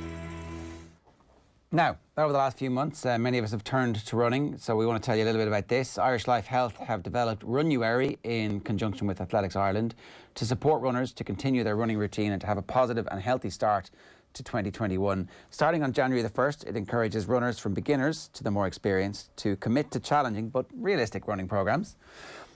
With a target distance to be completed on January 31st. Runners can sign up to the programme free of charge at irishlifehealth.ie.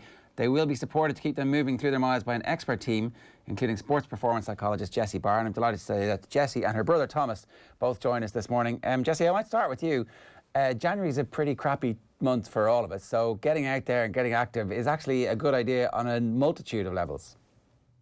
Yeah, look, I think any January, look, we all set those New Year's resolutions, don't we? I think everyone's kind of turned away from the giving something up and instead trying to start something.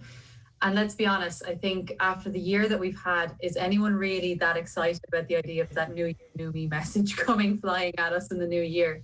So yeah, I think, look, there's been such a big increase in running anyway. The numbers are there in Sport Ireland, and I think you can see it just, with your own eyes. There's so many more people out running, and what we want to do at Runuary is kind of capitalize on that and get more people running and get more people kind of discovering the sport that's so in your control, because I suppose it's been a year that a lot has been taken from our control. In lockdown, we're out of gyms, our sports are cancelled, they're going.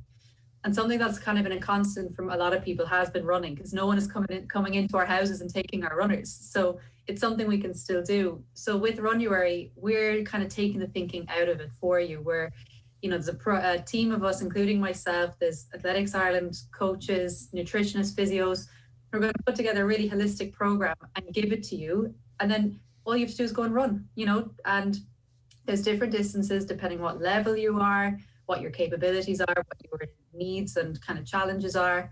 And so you can try and just train for a 5 mile, a 10 mile, or if you really want to go for the 31K. So, it's open to everyone, and it's just to get people kind of experiencing running again, and to help people along in what a challenging month it will be. And doing it in conjunction with other people is the other thing for moral support. Do you still run for fun? I'm kind of interested because obviously you ran at a very, very high level, and I'm always interested if afterwards you still pick up your runner sometimes and just go, right, I'm just going to go and have a run for fun. You know what? I actually don't do it that much. I do it every once in a while. I go hell for leather. That person that went hell for leather did the 5K, nomination thing that everyone did, and I hadn't ran on a road in months. And for the next 4 days, I had to walk on my toes because my calves and Achilles were so stiff. So I'm probably going to sign up to Run Your, and I'm not just saying because I would love to get back into the habit of running. I was never a distance runner. I loved to run fast and then stop, run fast and stop, and I would love to get back into it because I actually, the days that I do, the rare days I do it, I feel so good after it, and I love that feeling. I love the buzz from it. So yeah, I really did. I kind of, my runners are gathering dust. I very much just turned to the gym, and I would love to have that kind of back in my control again. So yeah, I definitely am not a runner anymore. It's something Sonia Sullivan talks about, just the joy of actually getting out there and getting your head clear as well. Thomas, I presume you get no crack out of running these days. It's purely a job. Well, while it's a job, it's my career. I'm still able to knock a crack out of it because I'm part of a squad. Like when we're training, it's completely different to when we're competing. It's an individual sport when we get onto the track for competition. But behind the scenes, there's a huge group of us that all are working together. So I still get the enjoyment out of going down to the track and training with all of our crew and all of our squad, and that's kind of still what kind of keeps me going. Like, I'm not going to say that the sessions are fun at this time of year because it's freezing cold, it's miserable, and it's dark when we're training, and we're building the base now, so we're doing really long, horrible sets of sessions with small recoveries. So it's not fun in that respect, but what does keep me going is the bit of banter amongst the squad. Will you explain to us what those sets might be, just to make everybody a little bit sick this morning? What are you doing? Okay, so a sample session might be a 500, 400, 300, 200, 100 meters, all on the track with maybe 5 minute, 4 minute, 3 minute recoveries between them. So it's like they don't sound particularly bad or sound particularly long, but if you go out there and give it a shot, they're still meant to be done quite quickly. So it leaves us pretty much dead on the track afterwards. So if you come down after a session like that to the track, there's a lot of dead bodies. It looks more like a massacre than a training session. And how fast are you going for those? Is it 3/4 pace? Is it nearly 90% pace, or is it as fast as you can go at the moment? It's kind of as fast as you can go to finish the session at the moment. So you're anywhere between, probably 3/4 pace to full pace for where you are at the moment, fitness-wise. Right. I can only imagine how exhausting that must be.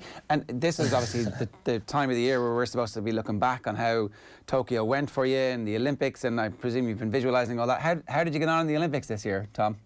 Fantastic, I actually came home with the gold medal. Great, good man. I lost it on the way home, so I don't know where it is. I'm sorry, I can't show it to you.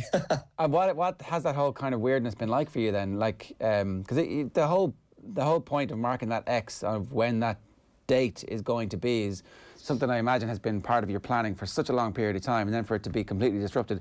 Obviously, it's disrupted for everybody and how everybody deals with it. There's an opportunity in that, but from your own perspective, what was that like? I suppose, like you said, it was an X in the calendar for such a long time, because the way we kind of work in athletics or any Olympic sport, I suppose, is you work on a 4-year cycle, and the 4-year plan has been in place since Rio, since we came home from Rio, really. And obviously this year, I came into the year in really good shape. I did one indoor run out of the AIT Grand Prix and ran a personal best over the 400 meter indoors. So I was in very good shape and really motivated for the summer season.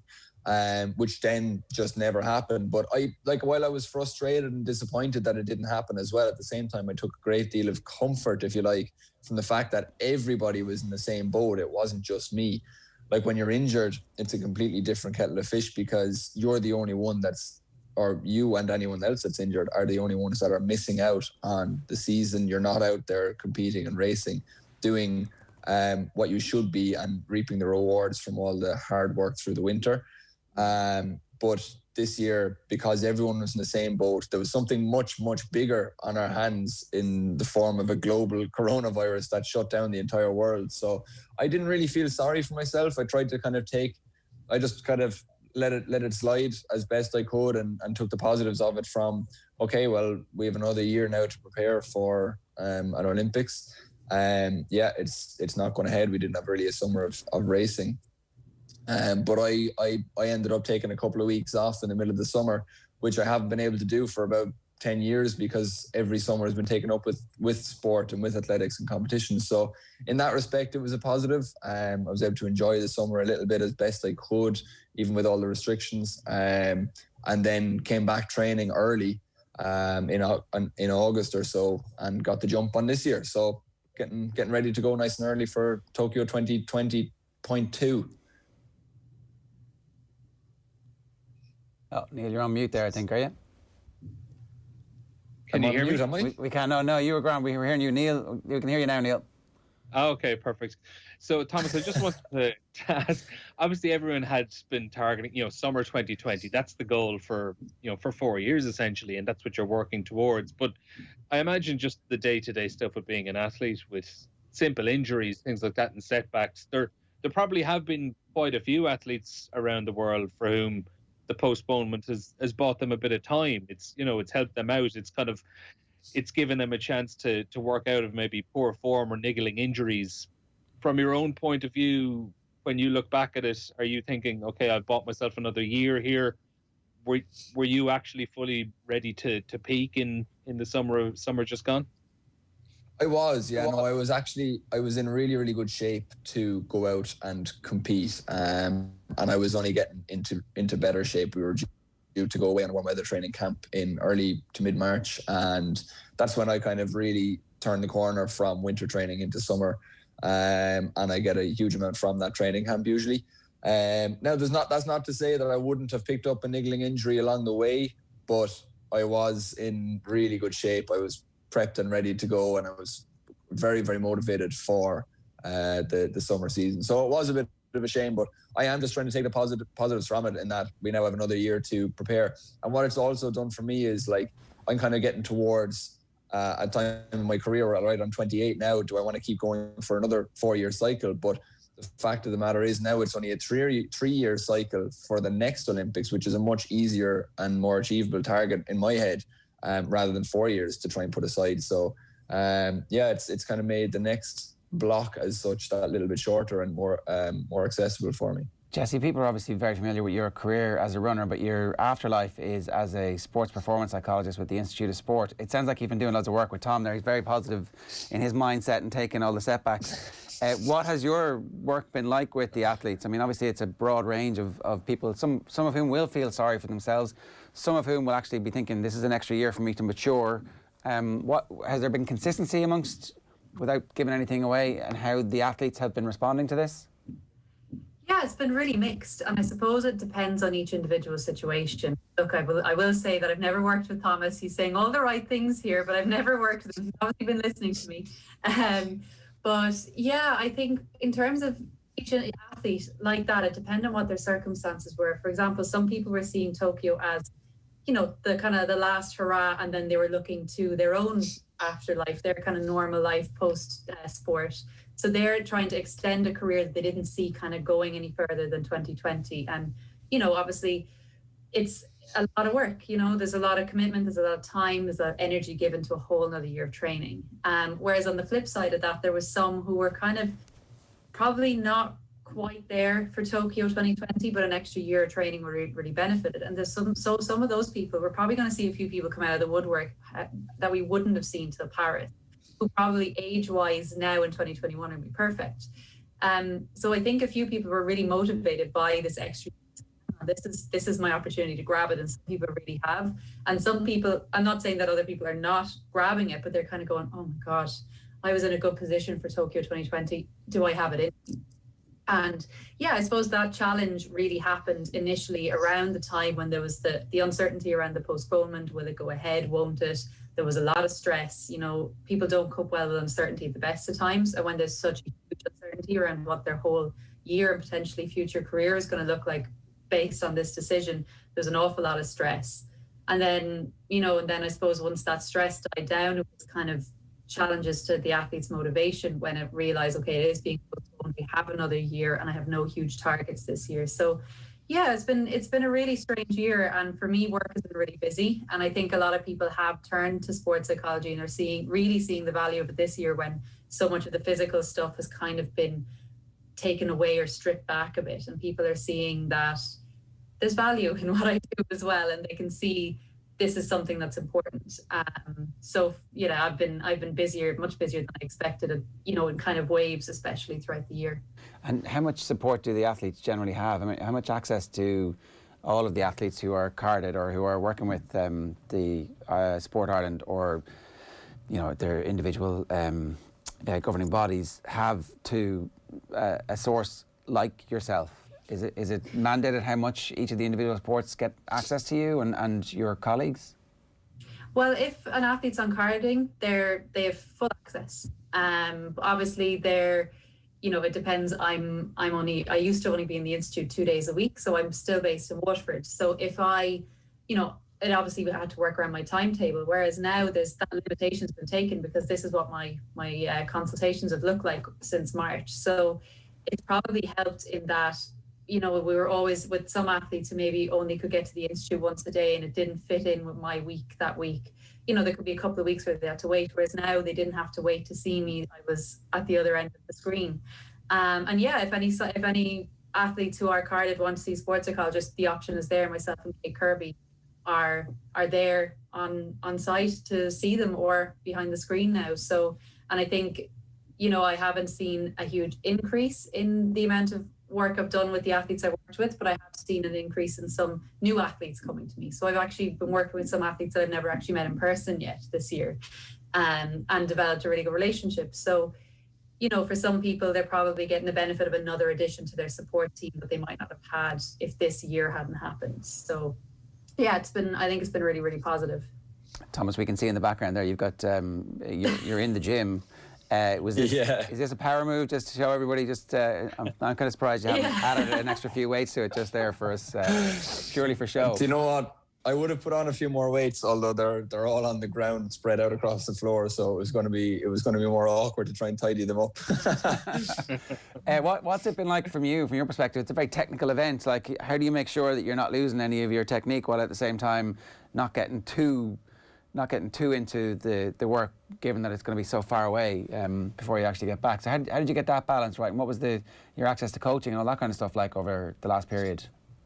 Over the lockdown, it was the first lockdown was very difficult because at that stage, like Jessie was saying, when we didn't have, you know, that uncertainty was very difficult because we didn't know were we trying to train for an Olympics that was going to happen in July? Was it going to happen in October, or was it going to be postponed to 2021 or cancelled altogether? So there were a lot of different options on the table, and we had no idea which one we were training for, and it was very hard to then try and train for a target you didn't really have. And we had no access to the track, we had no access to a gym, we couldn't train as a group, we had to train all on our own, which was very difficult. So initially we had no access, but once we came out of the first lockdown and things started to, you know, open up that little bit outside of that, when the restrictions were eased, we did manage to get back on the track. And even through this last lockdown, we had access to the track all the way through, albeit a small number of us from the group, and had access to the gym as well. And as you can see here, I'm in the sitting room that once was a sitting room and is now a gym. So I've had it's literally directly across from my bedroom in the house here in Limerick. So I can't really have any excuses at the moment. So no, we've managed fairly well given the circumstances. We have had access, to our coaches and everything. So it hasn't been too bad. since the restrictions were eased that first time at the end of the summer. Jessie, one last question to you. If Waterford get the hurling done this weekend, will one of them finally make it onto your Mount Rushmore?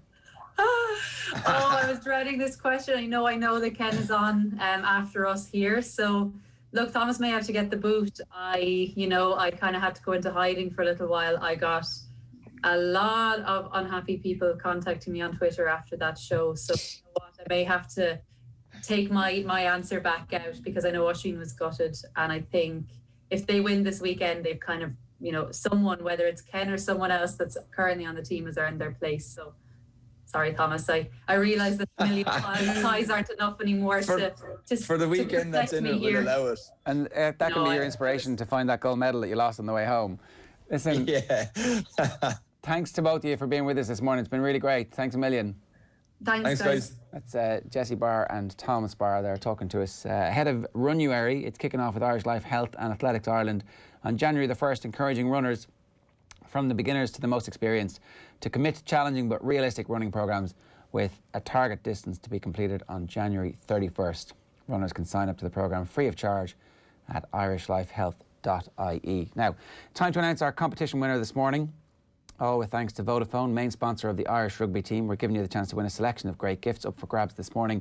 We had a signed team ball, a signed copy of Rob Kearney's book, No Hiding, and an Irish Rugby jersey. All you had to do was identify our mystery voice. There's some deluded notion that they're actually better than they are. Like, I'm not just being harsh, it's just deluded. Eddie O'Sullivan, congratulations to Gráinne Rattigan. Another chance for you guys to win tomorrow morning. You'll have to be listening from 7:30 to 10 to enter OTB AM, live in association with Gillette every morning from 7:30 until 10 o'clock. Good morning start with Gillette, giving you the confidence to tackle the day ahead. Tomorrow's show, Champions League fallout, hurling with Tommy Walsh, and much more besides. Right now, we're bringing you some Waterford Hurling Nostalgia. Brilliant chat with Ken McGrath and Dan Shanahan talking with Joe. Enjoy. If we go into 08 as a way of getting to the All-Ireland final of 08, Clare beat Waterford to people's surprise. Justin McCarthy is gone a few days later. Davy Fitz ultimately comes in. What was going on behind the scenes there, Dan, that things weren't right for the Clare game and Justin called it a day? Jeez, that's a tough one to answer for now. But I suppose I suppose after the Clare game, Justin had given massive service to Waterford, and as a group we made the decision to go with a change, that dreaded picture, as I always say myself, that one of the biggest regrets I have as a player that didn't shake that man's hand coming off the field, because I can assure you Justin McCarthy did a lot for Dan Shanahan in his career and Waterford Hurling. So he did, and it's just time for change, I suppose, and we rallied together, and we all know what happened after that. So that moment where you didn't shake his hand, that photo, that was just like a heat of the moment thing, as opposed to you and him and your relationship was gone? To this day, I have a great relationship with Justin, to be honest with you. It was definitely a heat of the moment thing.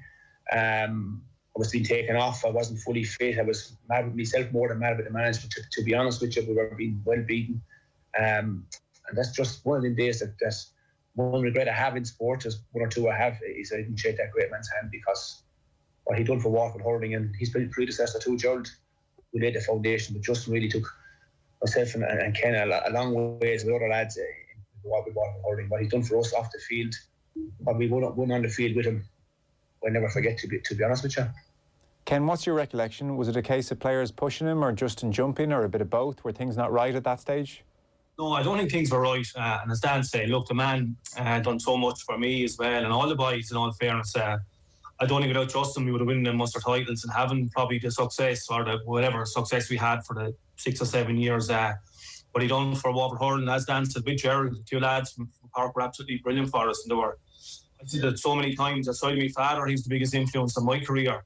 But at that stage, without trying to be smart or putting it bluntly, the relationship was probably came to it as a natural end. And I think we're probably beaten so much in semi-finals over them years, and probably so heartbreakingly and so dramatic in some of them semi-finals. I think at that stage in 2008, the relationship was after coming to an end, and sometimes it's hard to know when you should step away or not step away. And unfortunately, Justin kept going, and I suppose he lost the dressing room at that stage. And as Dan said, you have regrets in your career, and that look was probably the hardest month I ever had in my career as well. The way the way we treated him wasn't right, you know. And looking back on it now, you'd say it is a huge regret, because there's more to life sometimes than winning matches and winning hurling games, you know. Right. I mean, that is a very tricky one when you're very grateful for everything he's done, but you're at a point where you feel, well, we're not going to get over the line as things stand.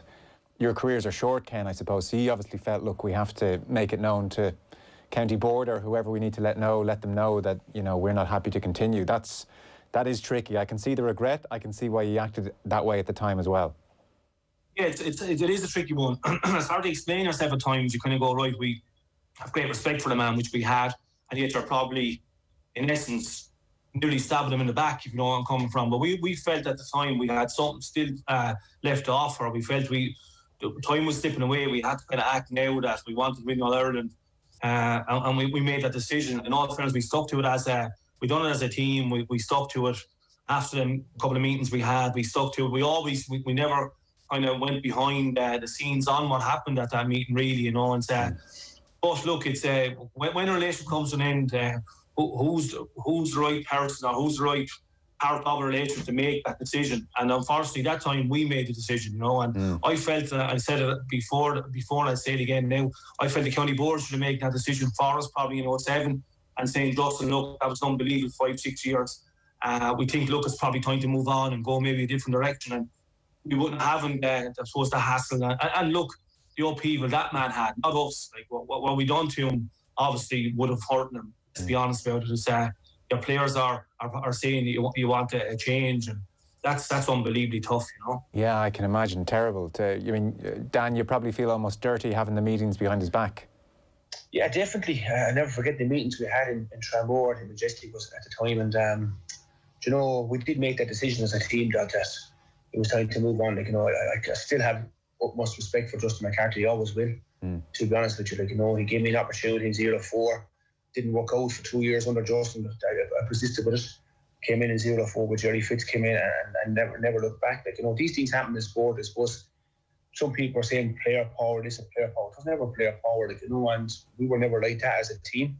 To be honest with you, it's just, as Ken said there, maybe we did the County Board's job that they didn't do it in 07. Like, I say thanks to Justin, but again, I have the utmost respect for the man, like, you know, and always will, because the stuff he did away from the field and with hurleys and with individuals themselves, by going the ball, any work, etc., was unbelievable. Like, you know, and you know, I can't thank him enough, and I guarantee you can, or we can't thank him enough for what he's done for us. Yeah, and it kind of feels like a contradiction what we done, but we did it because we in the best interest. We're probably being a bit selfish ourselves, you know. And you would, like, and you look back, you go, Anthony, see him, or like I haven't seen him personally since. So that's very hard, like, for a man who gave us so much, and we gave him a lot back as well. But you know, for the way it ended was definitely something you would regret, you know. No, you can hear that in both your voices and see it in your demeanours. And Ken, when you meet him now or meet him down the years, is there animosity, is there silence, or would you have a chat?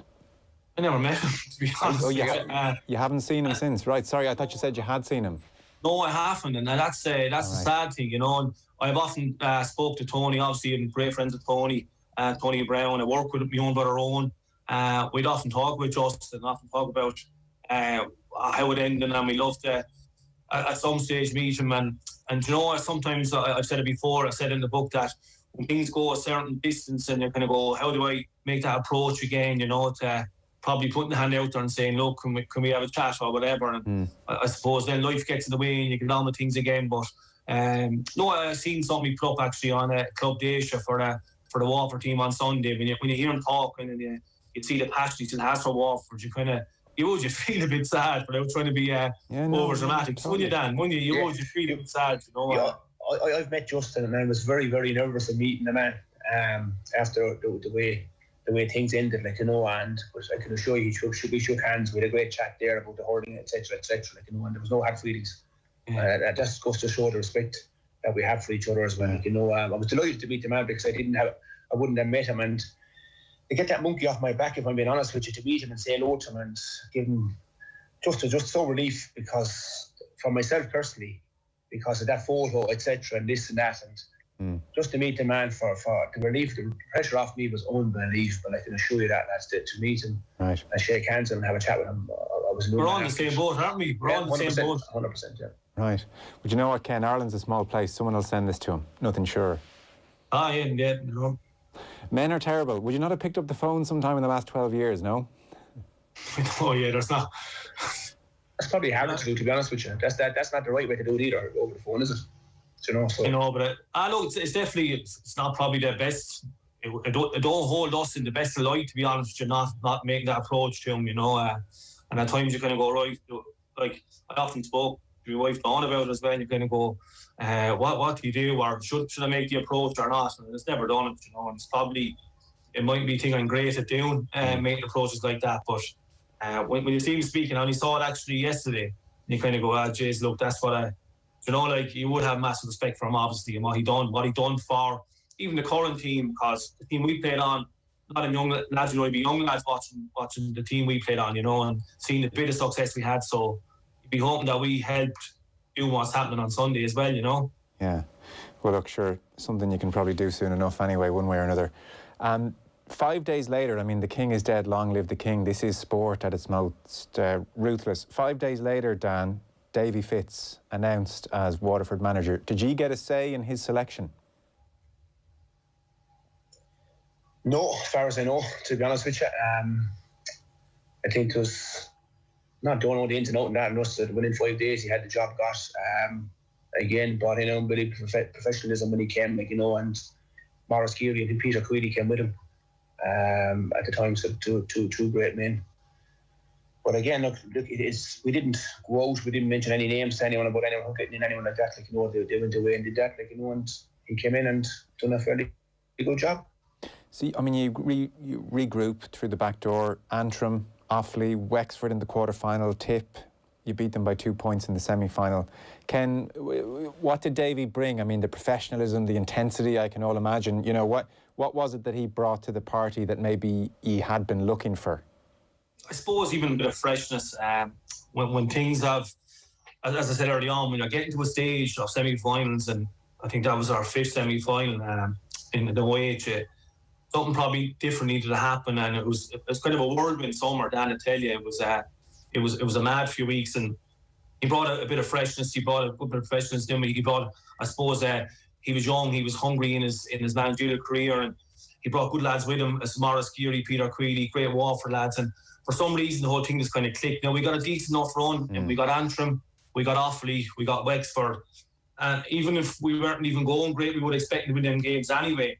We got to semi-final, and we were primed actually for semi-final against Tip, weren't we, Dan? We actually were. I'll be honest, we knew we were going to win that game, and things just went well that summer, and we got to the final, and I suppose that's where, after the minute whistle went against Tip, that's where it ended, really, you know. But going into that Tip game, definitely not in that semi-final, we were spot on for it. I think we had 6 points to nil up at one starting off in the game, and we definitely tore into them, and probably Tip weren't maybe expecting that as much because we were coming under the radar of it, you know, but we were ready for that semi-final, and look, it was a brilliant feeling to finally get over the line, you know.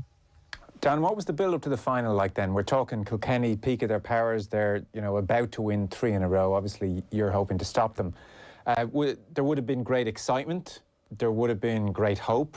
Can you remember, was there a confidence? Like, I mean, you would have been massive underdogs, even in Waterford, I presume.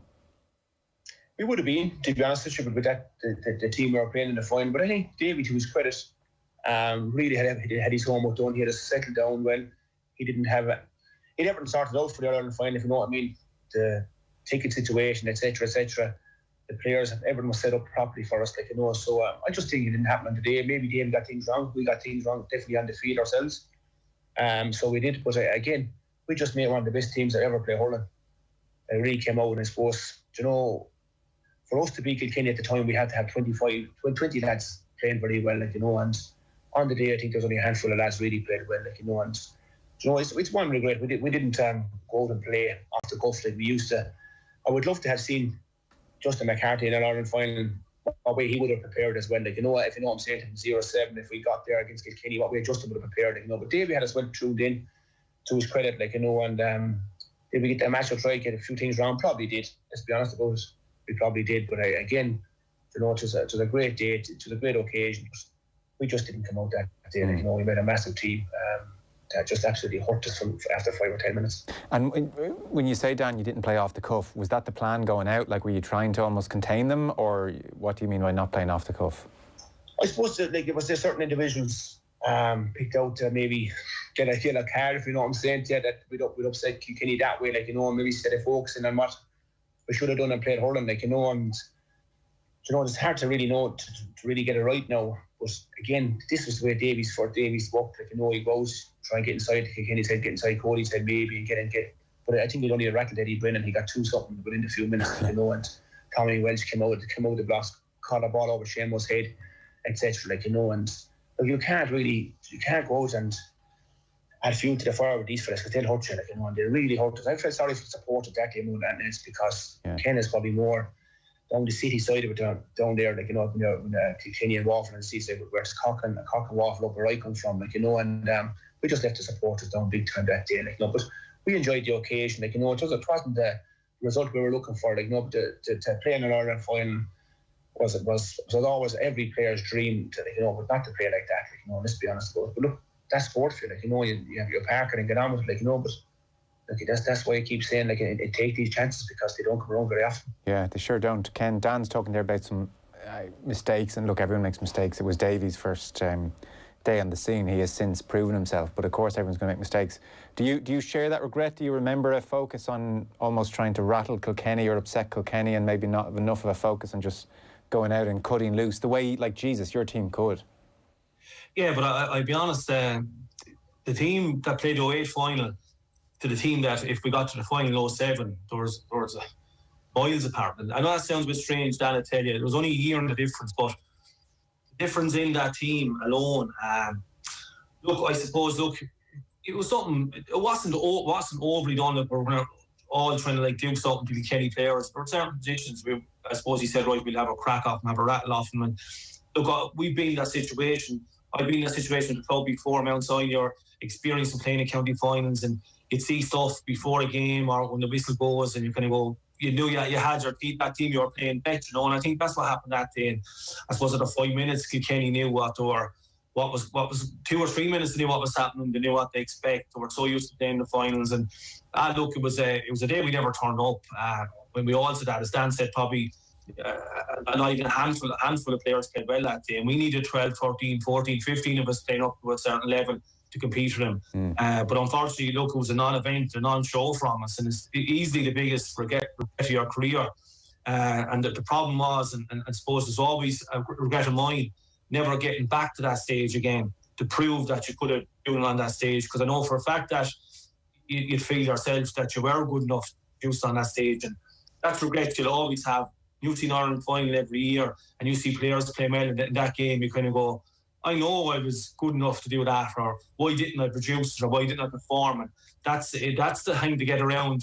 Not that we didn't win the final because Kilkenny were a far better team than us that day, but personally, it's why didn't we perform? We were experienced enough to do it, and we didn't do it enough, and so we didn't, and we were poor. 100%, Mac. We could beat Cork in Munster Championship games and win Munster titles. Yet Cork could win the All-Irelands, like, you know, and if you know what I'm saying to you, like, you know, and they had the mentality to get over the line and beat the Kilkennys, like, you know, we struggled to beat them in semi-finals, or like in Clare caught us in the semi-final 1 year as well, like, you know, and it was just a big disappointment that we didn't get to, us as a team, the players we had deserved to get to more than one All-Ireland final. But that happens, that's sport and that's life. You have to park it, get on with it, and go back the year after and keep going, like, you know, but it doesn't happen like that.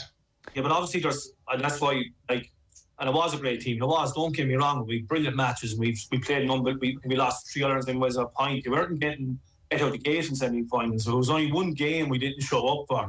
But when you get to a certain level... Yeah, I was going to ask, do you remember, Ken, being a nervier than usual 24 hours, like at the hotel when you arrive? Are you like, do I watch up for the match? Do I not watch up for the match? Like, I'm tossing and turning all night? Or was it akin to semi-final kind of build-up? What was your sense of it? I felt, and this is how I tried to describe it over the years, it wasn't nerves, it was more excitement and giddiness. And I think that's what cost us. We were like, I know that might sound silly, like young kids upstairs, they should be gone to bed now, hopefully. I can't hear them shouting at each other now, but if you like them in a few weeks' time for Christmas, can't wait on Christmas Eve for tomorrow. Too excited about it. And sometimes you're too excited, couldn't wait for it. We couldn't wait to get on the bus to drive through the crowd to get to Pro Park. Couldn't wait for it.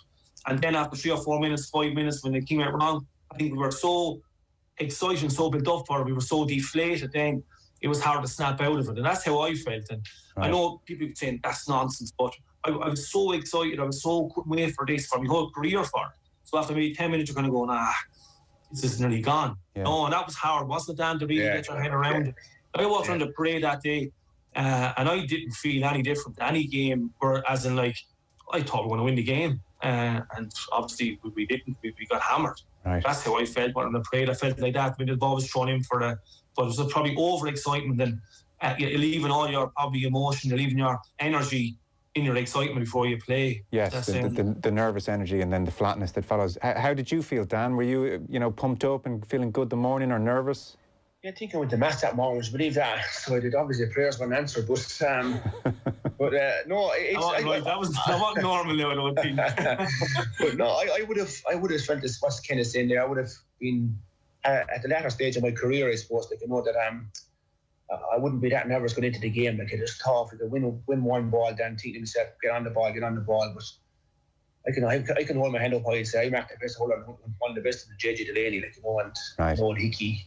Them lads, they're absolutely hotter than hot, and you can see how badly missed they are now when you look at the Kilkenny team that's there now, But again, I felt great going into the game. Like, I thought we'd Everton done right. We trusted the man, so we trusted ourselves. Davey, as I said, to his credit, had Everton done. So he did to his best ability what he thought was right, and we backed him in that. But it just didn't work out.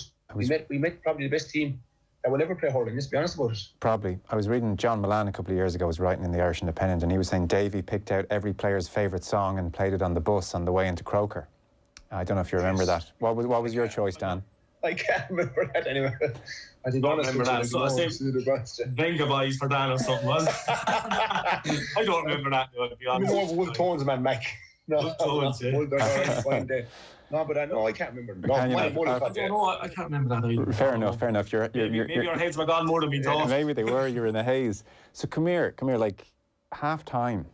Like, I didn't watch the second half of this match, so I don't remember a lot of this. Just as a neutral, it was easy to check out pretty quickly, and it was Jesus Kilkenny, bloody hell. Half time, 5 points scored, and Kilkenny have put 2-16 on you. So what's that dressing room like at half time? Like, there's no point saying, lads, we're still in this, even for a game of hurling. Like, it's so obviously over. I mean, do you even bother saying, let's go win the second half, Ken, or is it just a fairly shattered atmosphere? No, well, we were obviously, you were shocked, you were shell-shocked. I don't think, any of us ever had that in our senior careers before, especially playing with Waterford. I don't think we were never bet like that. To be honest, I suppose you look back on, I played 51 championship matches for Waterford. I'd say the most we ever lost by, I'd say, were 5 or 6 points, I'd say, about that one, So we were there at half time, and I think, naively still, and this is where another regret, a few regrets actually. We're clocking them up here, Ken. This is turning into a counselling session. Yeah. Well, I don't know what I need now, but no, I think we should have probably saying, right, this obviously game. In our heads, we were saying, come on, let's get it going. We're still saying the game's obviously gone. Let's just see out the second half and get it the best competitive way we could have gotten competitive. You know what I'm saying? Do you know what I mean, Dan? I don't know whether did we actually think that we'd say, right, lads, obviously the game, looking back now, was stupid. Even remotely think you're going to get back into a game, but just get it competitive. Even win the first few balls in the second half and try and even win the second half and just come out of it with some sort of credit, But we didn't, and I suppose it just went from bad to worse, really, Yeah. What's your memory of half-time, Dan, or can you remember? Yeah, as Max said there, the one thing we did is we try and win the second half, so I can remember, and especially for the fans, it was massive that we go into and perform something for the second half, but Kilkenny were just, and Kilkenny, they'll steamroll you when they get a chance, especially to Waterford, because the rivalry that's down there, and as Ken said there, you weren't ever going to win the game because they were so good at the back, but again, it's just the way it went, that we came out in the second half, didn't happen for us again, sometimes you have to take punishment, we took some punishment that day, as Ken said, we were rarely beaten like that, and to be beaten in the biggest day of your life like that, it hurt for a few weeks after, to be honest with you.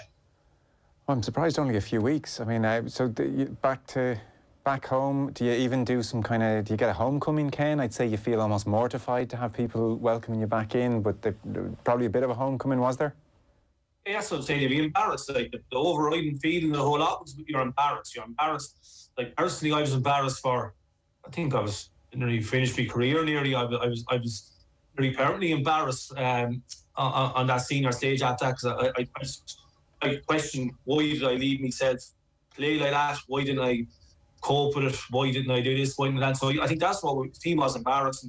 We, even that night we stayed in the Burlington, it was a bit of a shambles. It wasn't then there were, I think the hotel was it wasn't, the whole thing wasn't right. And then the next day you're back on the train, and now we had a great old spirit obviously with the gang of lads we had. And while you're waiting for an Ireland final your whole life, you see teams come back on trains and you see the way they're having a crack up. But we were actually in the dumps. And a few beers, they're just trying to kind of switch off. And I said to you, we all got on so well, we were so close.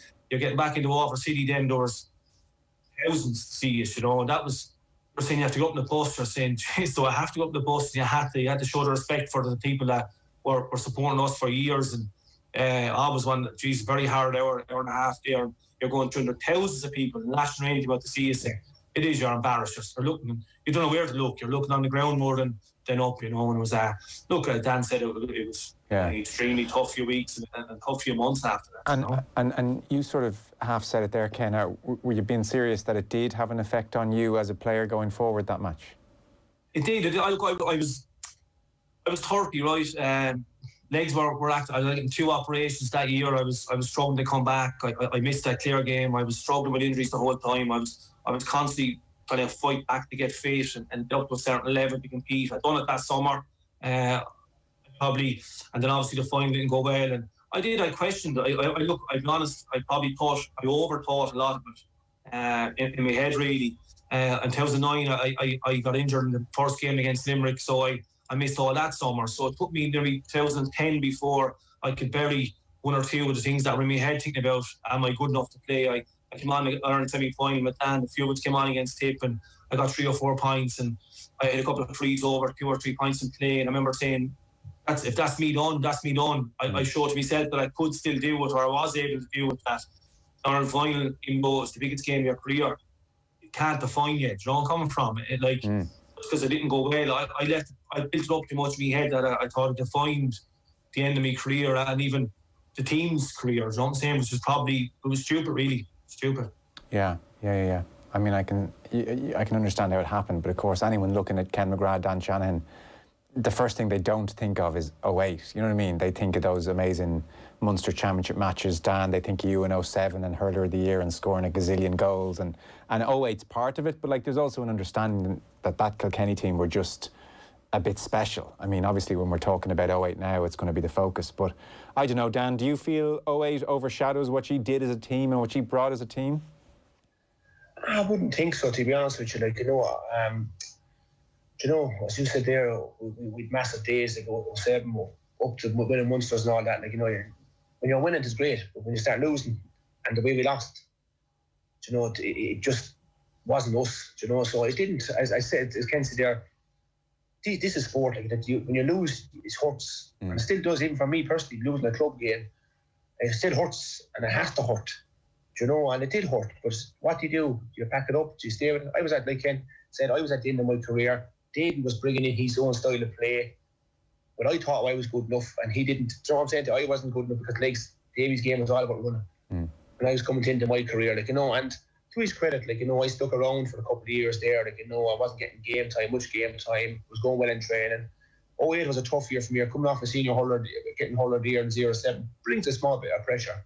So it was the fact that I was a bit more experienced than other lads have had to get it probably helped me a small bit, but I did feel the pressure going in 08 after getting hurler year the previous year. I felt a bit of pressure. I wasn't getting a goal here and there. Why wasn't I scoring the goals? I can assure you, I trained as hard as I did in 07, in 08 than I did in 07. I didn't change anything. I look back at my diary. Am I doing this? Doing this time last year, that kind of stuff. And I was. It just wasn't happening for me. And some days you have that. There's Premier League soccer players getting £1,000 a week. They won't score for 10 days. They're being questioned. So that's the way sport is. You have to take it on the chin, the good and the bad days. I had plenty good days. I had 1 or 2 bad days. That was a massive bad day. Geez, I'd love a read of your diary all the same. I'd say that's a bit of a page turner. I don't understand the writing, that's it.